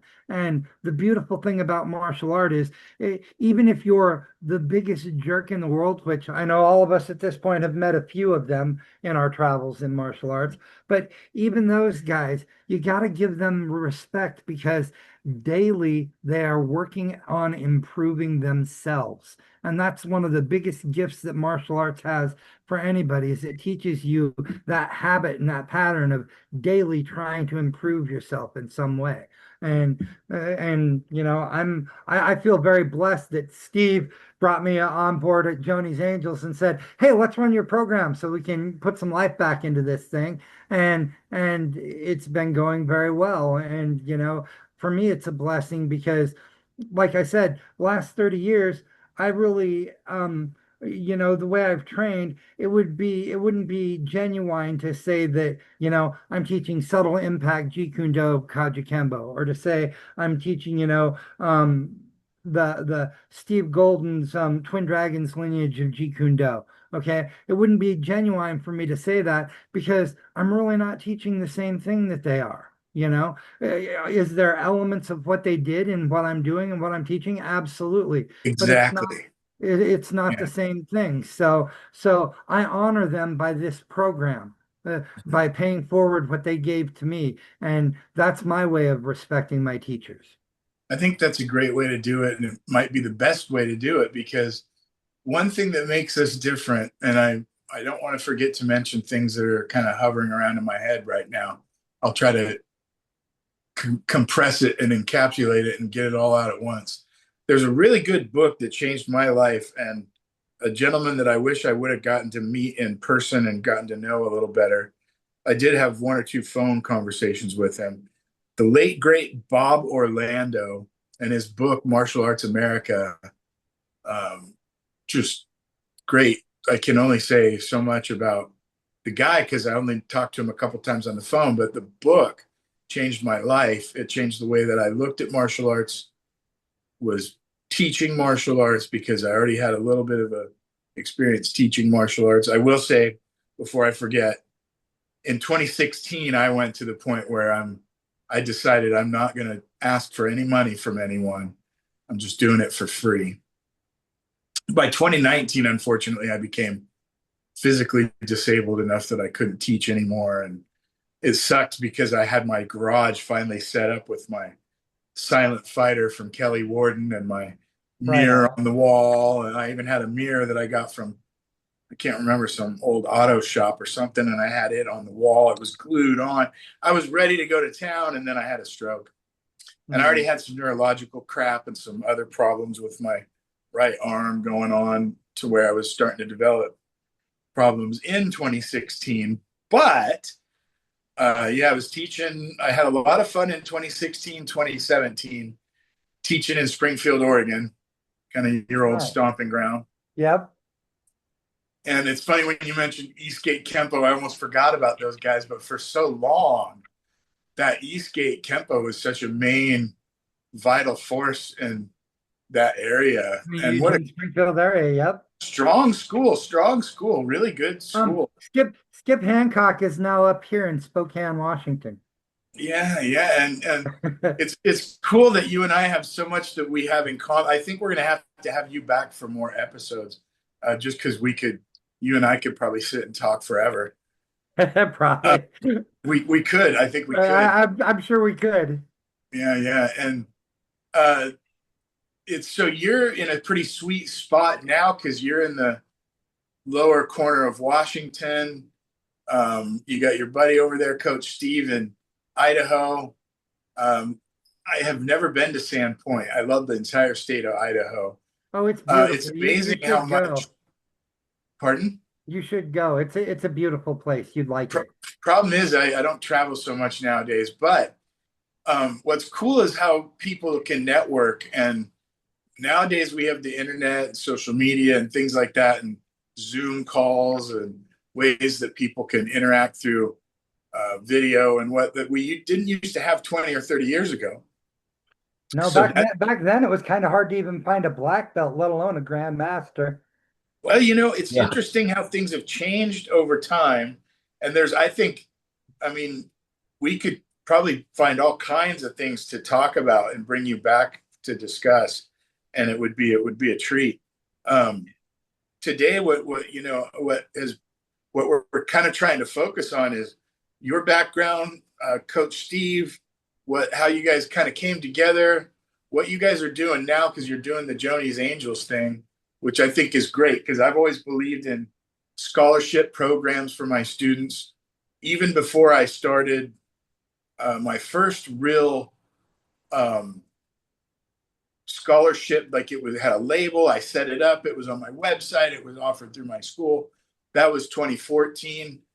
But I've always believed in it even before I really hatched an official one for my own school. But let's talk about that whole thing, because I think that's kind of one of your big focus points right now too, is and I knew that on the internet, even before I got to talking with you, with Grandmaster Suttles about you, I knew that you already had a lot of things going on the internet, and you were big into networking and bringing people together and doing good, for people. So I guess now's as good a time as any to get going on the talk about Joni's Angels, right? Like, tell us more about that. Absolutely. Well, my partner over there, Steve, how many years do you have in Krav Maga now? 10, 12? I can't hear him. Where is he? I'm muted. Sorry. 11 years. 11 years. Okay. Yeah. So Steve's quite an accomplished martial artist, and uh, I was really fortunate that John Brown called me and he said, hey Charlie, he said my guys are wanting some stick and knife stuff, and you're the best weapons guy I know. Will you come and do a seminar here? And I was like, sure. And John came over and we both sat out on my back balcony and we burned a bunch of sticks, and I showed him how to make a stream of sticks out of raw rattan, and and we had a great conversation about it. And he was telling me about Steve and said, I think you'd really like this guy, and he's going to be there. And then so when we started doing, it was 6 weeks is what we did the program for, and we did one, I think, what was it, a 3-hour class every week. Yeah. Yeah. And Saturday. yeah, so basically 18 hours in total.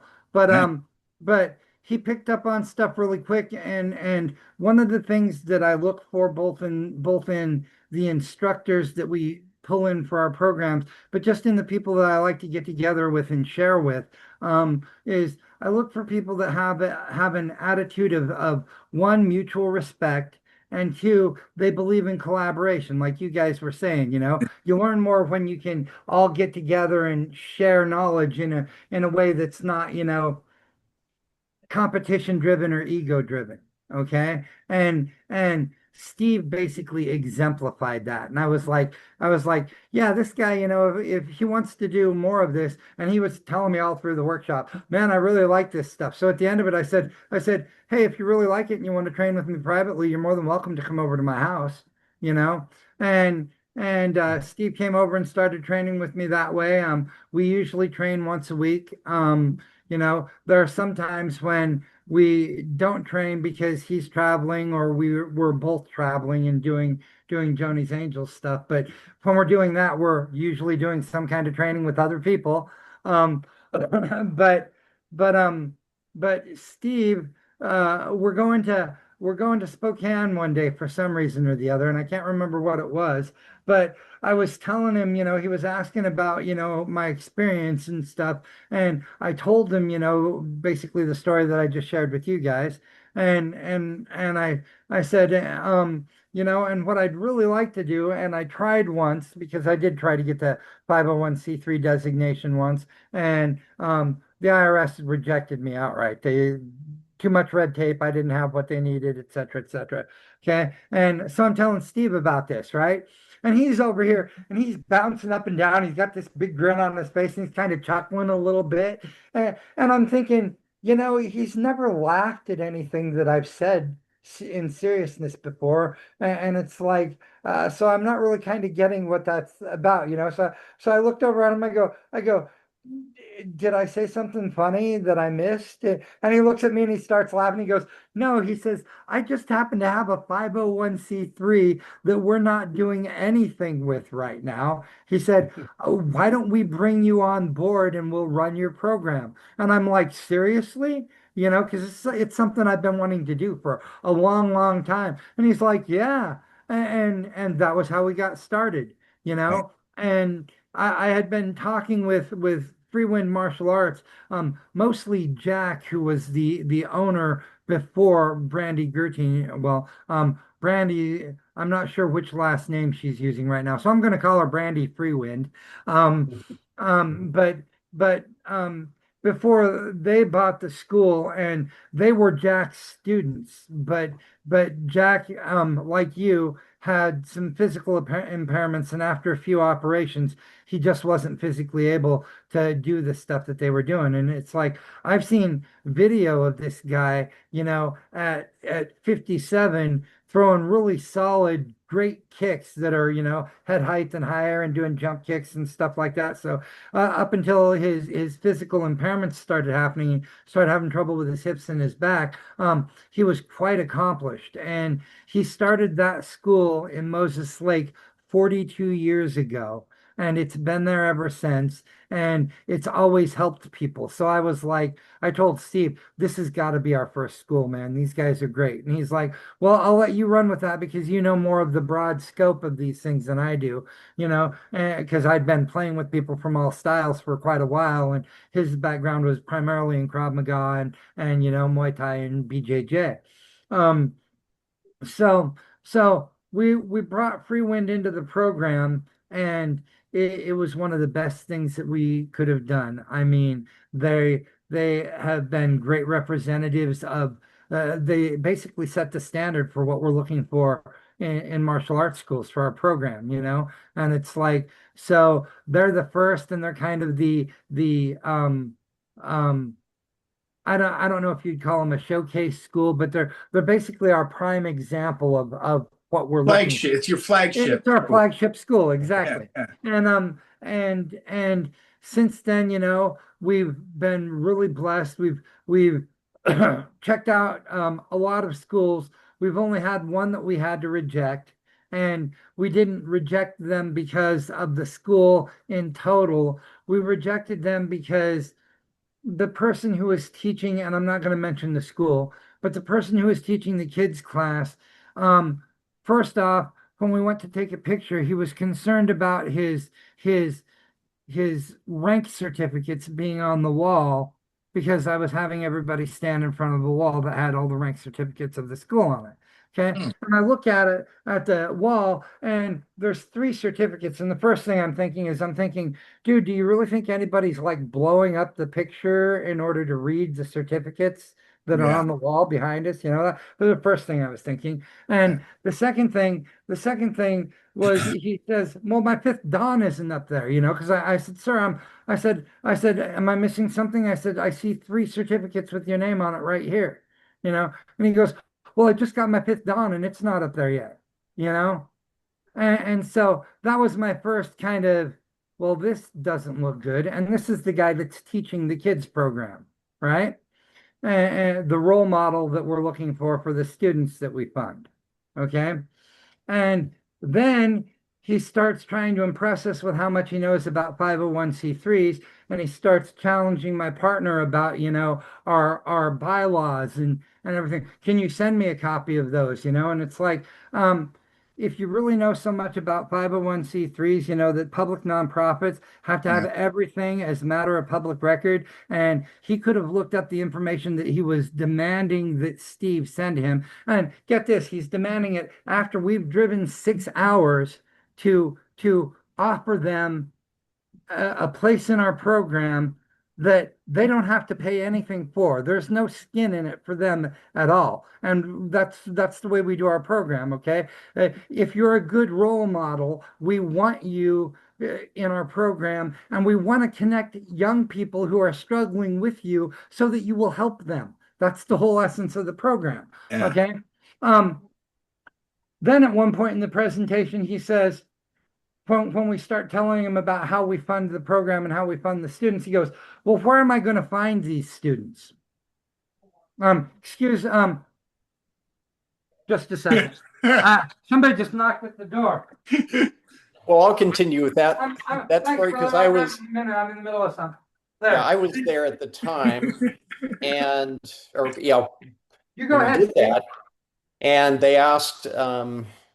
We were saying, well, we have, the requirement is that the students have to be at their family has to be at the federal poverty level or below. And which he said, well, where will I find students at the poverty level? And somebody else from the school just made the comment, well, at the regular school, half the kids are on lunch programs, and so right there, half of your students local school is poverty level. But right. So this guy didn't even know enough about his students to know that half of them were living at poverty level. Okay. Yeah. And so I couldn't in good conscience say, we left and Steve's looking at me and he's like, what's wrong? Because I've been patient and kind, but at this point, I really want to just get out of there before I say something that's going to be kind of rude, you Yeah. know? And Yeah. so he's like, "What's wrong?" I said, I'll tell you I'll tell you what I'm thinking as soon as we're out of here."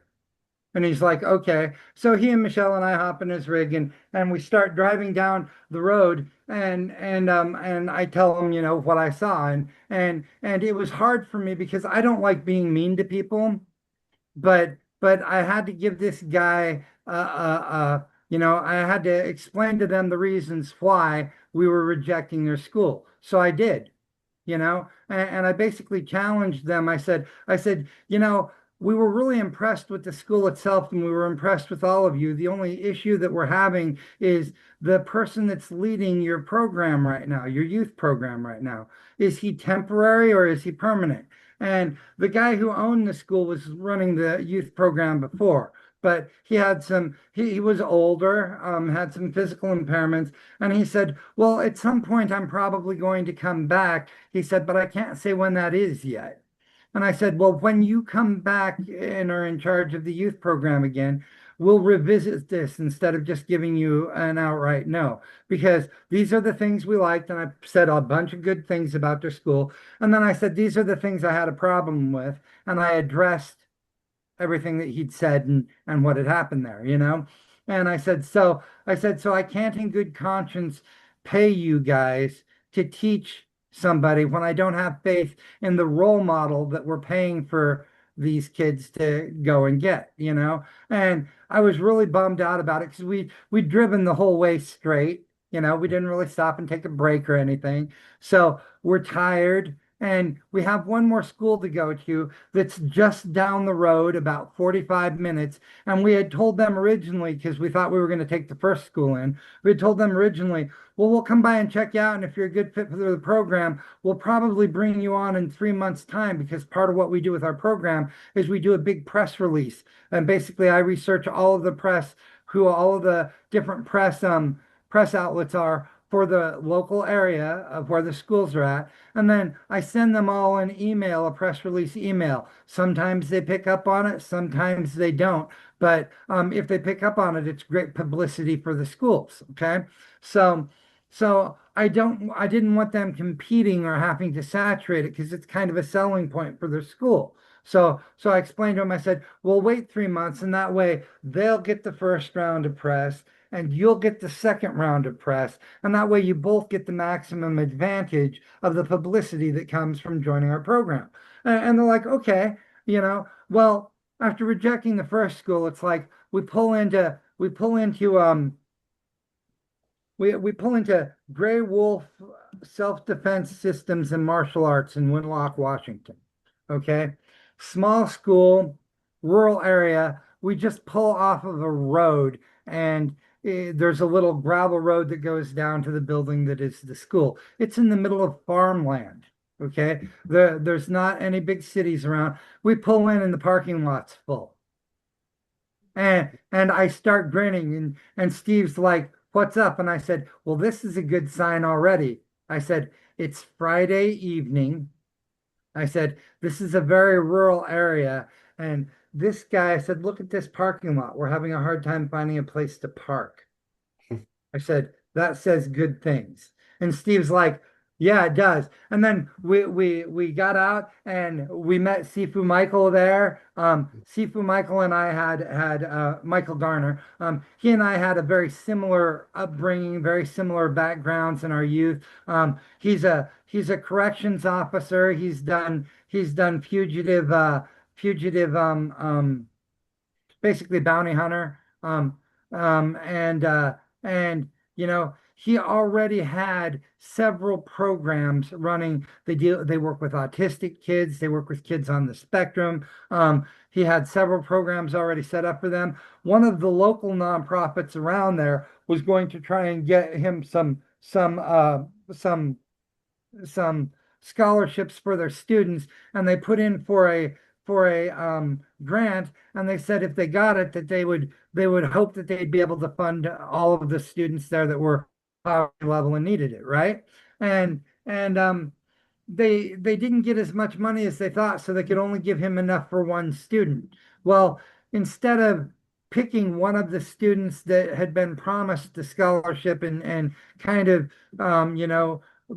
putting the others aside, he chose to split the money into 3-month increments and give them all a 3-month scholarship so that everybody got one. Okay. So this is the character of the guy. He's very caring. So we watched this and then we watched the school on how he teaches, and he's great. And it was like within 15 minutes, I was happy and smiling, and we're all like, yeah. So it was a bad situation that immediately turned around and gave us, our third school in our program, and he's one of our strongest schools in our program. They do a lot of great stuff for their community. They do a lot of great stuff for their students, and we're behind Grey Wolf 110%. They're just great. They're as close to the example of Free Wind as we get, and they've got programs that Free Wind doesn't, primarily because Michael is a very experienced teacher, and the teachers that are at Free Wind now are new, but they've had a great teacher for many, many years. Jacob Gertine there, he's the head instructor. Brandy, I believe, she's the school owner. I believe she's Jacob's mom. I believe she now has her black belt, but she was a brown belt when we brought their school into the system. And she was the owner of the school and running it as a brown belt. But she had good support and good people, and their school is hugely successful, which speaks a lot to their ability as teachers and as role models, that many people want to keep coming to their school when they're really not that high ranking in the grand scheme of things, So we've been blessed with some great schools, and I'm going to let Steve talk a little bit because, one, I've been motor mouthing this whole time, and sometimes I have a hard time shutting up. And two, my mouth is getting pretty dry from the blood pressure medication that I've taken, so I need to take another drink of my decaf coffee here. So, Steve, you want to tell them a little bit more about the program? Yeah. So I think Sifu went through the first, would we get the first 2 schools? Did we get there? And we've now, are we at 9 now? We're at 10. We're 10. So we've now brought in 10 different schools. We've funded three scholarships at the end of last year. And, our goal, of course, is to fund. We want to keep any child or adolescent that's in our program, as long as they are doing their part, which means they need to show up, they need to have good attitude, so forth. But if they're receiving the scholarship, we definitely want that scholarship to continue all the way till they're 18, because that's the goal. The goal is to get them to adulthood with with these great mentors, not just give them a year and then it's like, okay, now just go back out on the street or wherever you were. So we've been working our way through that. I've had the chance to meet lots of very interesting people and martial artists from around the Pacific Northwest, and it's been great for me, for sure. I just love seeing these schools and watching how they interact with their kids and so forth. And from perspective of looking for the best candidates for our program. And so we are pursuing some grant proposals now. We had to do a few things to get if we're going to get corporate grants. We know where everything has to be right up to date and so forth, and we've got that all in place now, and I'm currently researching 40 grants. Yep. Well, Sifu, Charlie, he's written a couple of successful grant applications before, so that's somewhere that I didn't have any knowledge of, because when it was Joni's Angels, we were running volunteers and we only had our administrator, Deborah. And and I was still running my construction company, and so I was just paying her salary, and we didn't have to deal with the fundraising. But now that's a critical part of our program, is the fundraising. Which is why we're doing the expo. Yes. The bigger our fundraisers get, the more we can bring in, so the more students we can fund. And right now we have 10 schools, and we have a lot more schools that are asking for us to take a look at them. We really don't want to reject anybody, but at some point we're going to get to a point where we're not going to be able to fund everybody if we don't have some grant support and we don't do some huge fundraising things. So we're doing more and more seminars. We've got other fundraisers that some of them are martial arts oriented, some of them are not. We've got other fundraisers planned. The expo that we have planned for 2027 is going to be our largest fundraiser, and it's going to become an annual event. But we're really trying to step up, because our goal is not just to expand our program and bring new schools in, but our goal is to get kids funded in those schools and keep them funded. And quite honestly, we'd really like to be able to fund more than one kid per school. And right now with 10 schools, we're looking at 10 scholarships. Our baseline is $2,400 a piece, and we do that for a year. We put that out to the schools, that at the end of the year, if it comes out of our Joni's Angels fund, our general fund, then they're a $2,400 flat rate yearly grant. That's what we pay. If the students if it doesn't take that much to cover all of their expenses, and this isn't just for classes, this is uniforms, equipment. If they have required tournament fees, if they have to have required tournaments to advance in rank, then those tournament fees get counted as well, because we want them to be able to go through their program and have all of the same opportunities and advantages as every other student there, but we don't want their families to have to pay for it, because they can't afford to. So basically, we do a $2,400 flat rate, and that's one of the ways that we fund it. The schools that need more than $2,400 for a student for annually, they agree to pay whatever the extra is, like some of the Bojitsu schools and stuff, okay? And the Kenjutsu schools.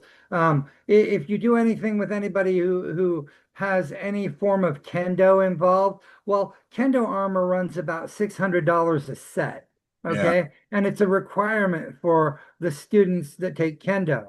So, so anything that our grant doesn't cover, then they have to cover. Anything that they have left over, they have 3 options of what they can do with it.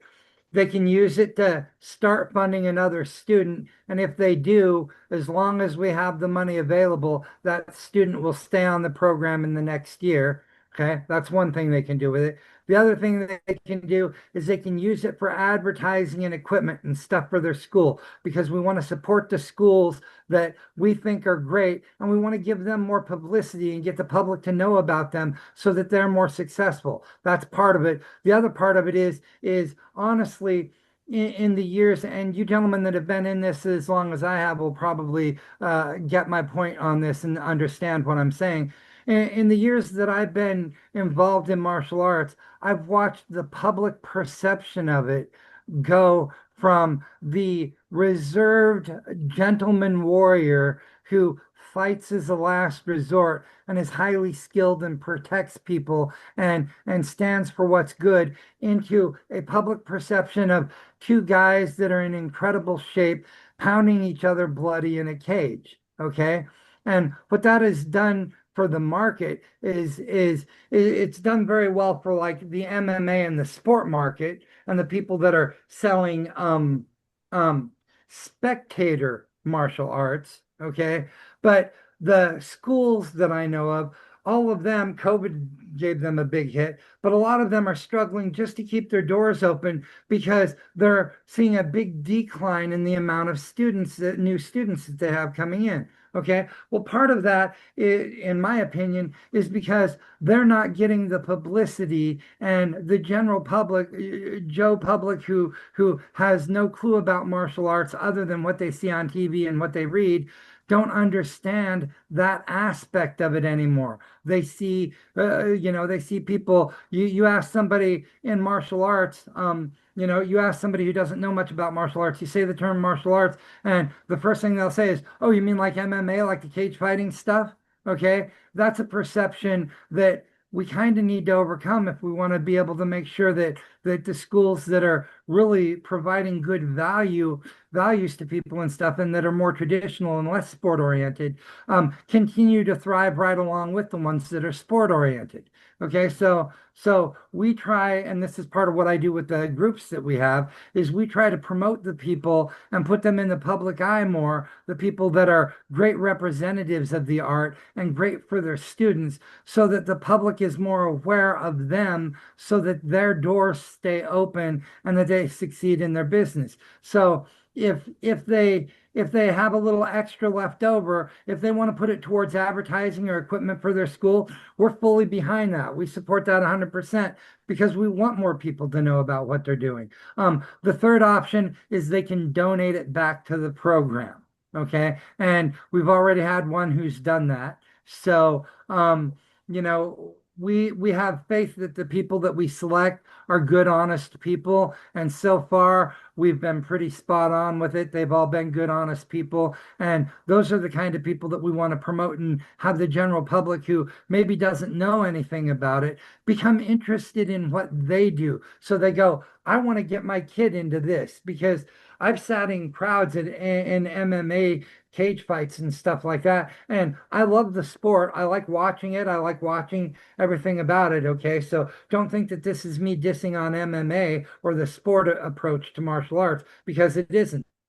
I did the sport approach myself for a while, not MMA, but I did the kickboxing. I did the full contact stick fighting. I don't have anything against that. What I'm seeing is I'm seeing a shift in a paradigm shift in how people look at martial arts, and they're shifting more towards the spectator point of view than the participant point of view. And what we need to do for the art as a whole, collectively, is we need to shift that perception back towards the participant point of view, so that people who watch martial arts go, yeah, that's something I want to do. That's something I want to be like.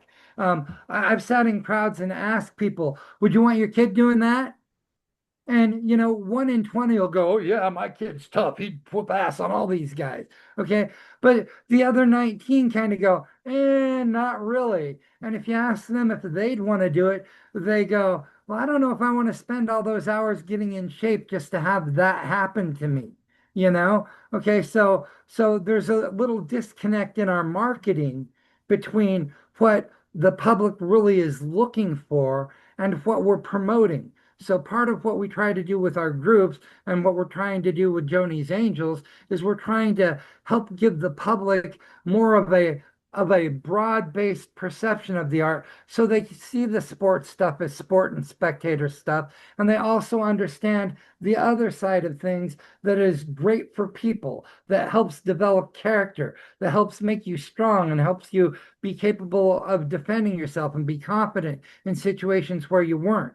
Okay. And so that's one of the other goals, that's kind of a subliminal goal of what we do. And quite honestly, it's been my goal since before Joni's Angels. It's why I'm so active in all of the Facebook groups and the martial arts groups, and why we've set up a nationwide network. I don't really use it for doing much promoting of anything. Now I'm using it to promote our program, our Joni's Angels program. But I don't put much of my own stuff up there. I'm not trying to, show, Sue John or trying to promote that. I'm trying to do what I think is good for the art as a whole. And I'm lucky that Steve feels the same way that I do. So I've got a good partner that brought me in. Deb feels the same way about it. So our company has that perspective. And as we travel, we're finding more and more people with that same perspective. And I really think that if we work together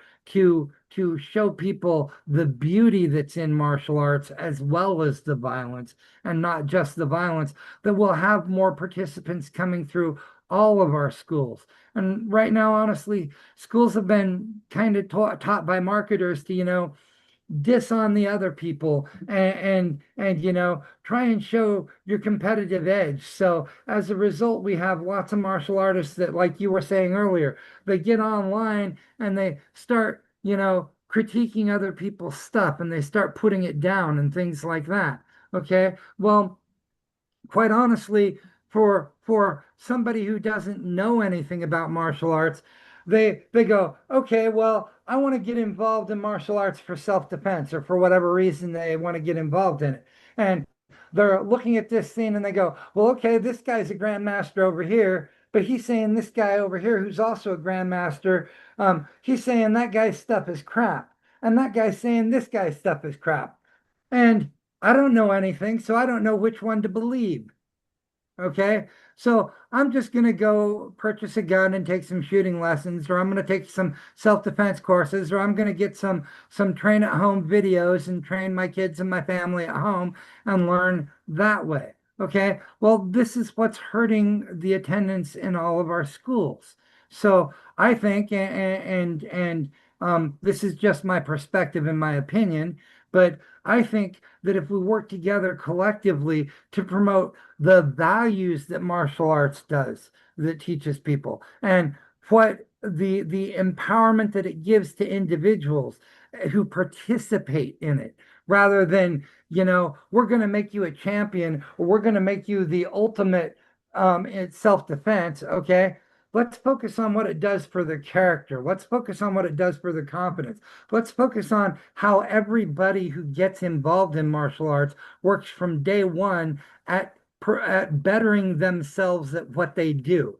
Okay. These are values that parents want their kids to learn. These are things that people who are everyday Joes who maybe don't want to spend 6 to 8 hours a day training so that they can get in the ring and go toe to toe with somebody else who spends 6 to 8 hours a day training. Okay. A lot of people study martial arts are hobbyists about it. Okay. Us guys who have been at it for a long time, we have a love for it. So the passion builds over time, and so does how much you put into it, and so does how much you get out of it. Okay, but as far as the public perception of it, I really think that we'll all have better success if we work together to promote the art as a whole and what it does for people, rather than trying to say, well, this is the ultimate art, or that is the ultimate art, or, we're the toughest guys around and we'll make you the ultimate fighter. You come train with us, we'll make you champions. I really think we need to take another approach. So I'm not here to tell anybody else what to do, but that's definitely what I'm trying to do. And I try to coordinate and work with people who have that same perspective so that we can help the general public understand the beauty that's in martial arts more than just the violence. Because that, I think, is what will help everybody keep their doors open. That's what I think is good for the art as a whole. And like Sifu Miller said earlier about my teacher, that's what we try to focus on is what's best for the art, what's best for our students, what's best for people in general. And that's kind of what Joni's Angels is all about. I think maybe it's safe to say that this episode could be about how martial arts changes lives, or how martial arts can change your life, because martial arts has changed your life. It's changed my life. It's changed the lives of a lot of different people.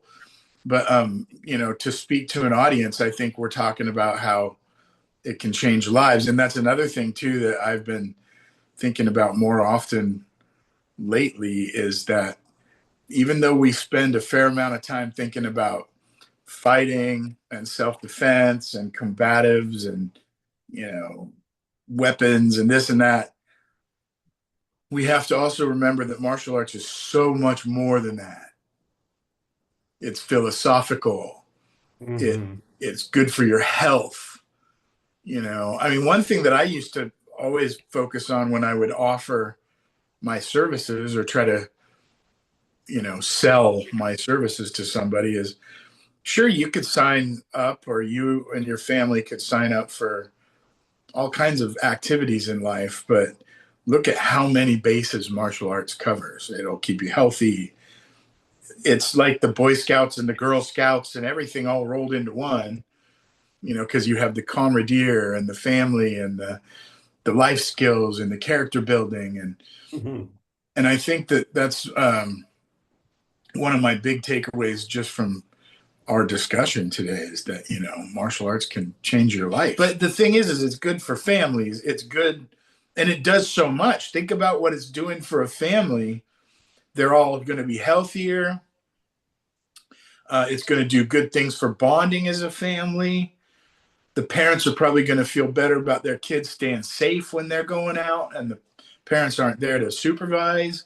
And then you're also talking about charities and charitable organizations and scholarship programs and changing the lives of children through martial arts, which I think has always been cornerstone for martial arts, especially for school owners, because that's not just a big part of how you pay the bills, but that's how you change more lives as you open it up. You teach adults, you teach children, you teach men, you teach women, you teach the family dog if you want to bring no, I'm kidding. But, offer it to everybody, change lives, change as many of them as you can for the better.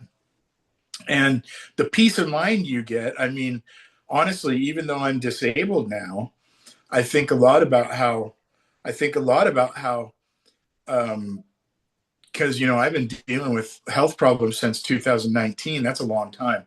I think about what martial arts gave me before I became disabled, what it's still giving me, and what it's going to give me till the day I die, because there's things that martial arts does as it changes you and your character and who you are as a person, which is another reason why I think guys like you, Sifu Charlie, and yourself, Coach Steve, why you get so fired up about offering, or any martial arts instructor, offering the life-changing benefits of martial arts to children of any age, is because you get to watch them grow and change over time as a person. Whether you get that person in their life for 6 months or 6 years or 60 years, right? It doesn't matter. That's another thing, talking about guys like Sifu Bob Suttles or any of his guys that we know. You're talking about friends for life. You're talking about brothers and sisters in the martial arts that, quite honestly, those are some of the only people that really will stop on the side of the road and help you change a flat tire, or will, step in and stick up for you if they catch something going down where they have an opportunity to come help. These are the kind of people that really will help you. Hell, when I think about it, the people that are still in my corner right now are guys like Grandmaster Suttles, Sifu Charlesworth, Tony Jimenez was one. I know, Charlie, you're going to be a brother for life. Because we've already been Facebook friends for many years, and then now we're connecting. And Coach Steve, you seem like a really good guy. And when you really stop and think about it, brothers, some of the people you've known the longest and that you can call just about any time of the day and ask them for a helping hand and whatever, these are people you met through martial arts. Some of them might be cops, some of them might be military. Whatever it is, they're people that want to protect and serve, and people that are tribal, and people that believe in community, right? Because nobody has all the answers, and nobody can do it on their own. Right. Absolutely. And thank you for having us on, by the way. This has been great to me. I loved meeting you guys in person. Like you said, brothers, so very nice. Yeah. Well, before we end this thing, just for the general population out there, and anybody that's still watching, is there I guess a good place they can go to get information on your programs and fundraising and things like that, how they can help, whatever. Whether there be a website or something you guys have or something that they can go to get in touch with you guys because they want to be a part of your program or they want to help your program or whatever the case may be. Yes. Our website is www.jonisangels.org. Okay. Okay.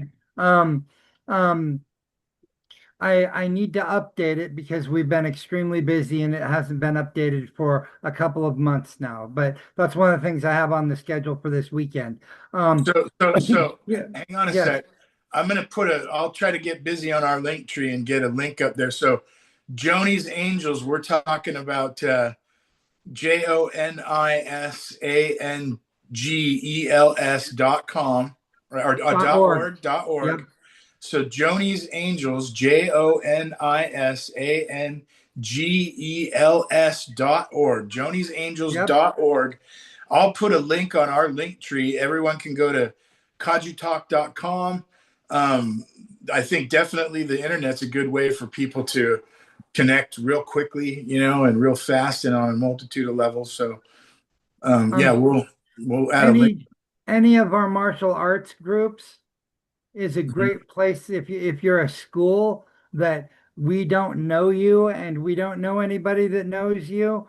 Then one of the best things that you can do to get our attention is to join one of our state groups, martial arts in Washington, martial arts in Oregon, martial arts of Idaho, martial arts in California, Send martial us arts in links. Texas. Send us links. Yeah, because Dave, Yes, Dave absolutely. if you put links in a little Facebook message, Dave can copy and paste those and put them in the description of the video.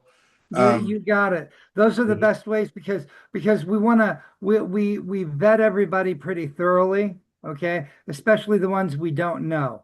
Yeah. But a lot of the people that we have now currently came from either one, us getting to know them through our martial arts groups, or from somebody. Thank you, Steve. Our through our martial arts groups or word of mouth from people that we know. Grandmaster Suttles has directed me to 3 of our 10 schools, and each one that he has directed me to has been top notch. Of course. Right? Of course. So we basically operate off of trust, so to speak. So if we don't know you and you'd like to get involved in our program, the best way to do it is to get involved in one of our Facebook groups, start posting stuff and start talking to us. I got to say, even with the internet, and it magnifies things because of the scale and the scope of things, but word of mouth is still the most powerful tool. And nowadays we can just take a phone or whatever and go text, boom. And that's pretty much electronic word of mouth. And I still think word of mouth is probably the most powerful thing, is just get that word out, Yeah. Cool. Well, thank you for being willing to spread the word about our program because we really want it to grow. The more it grows, the more people we can help.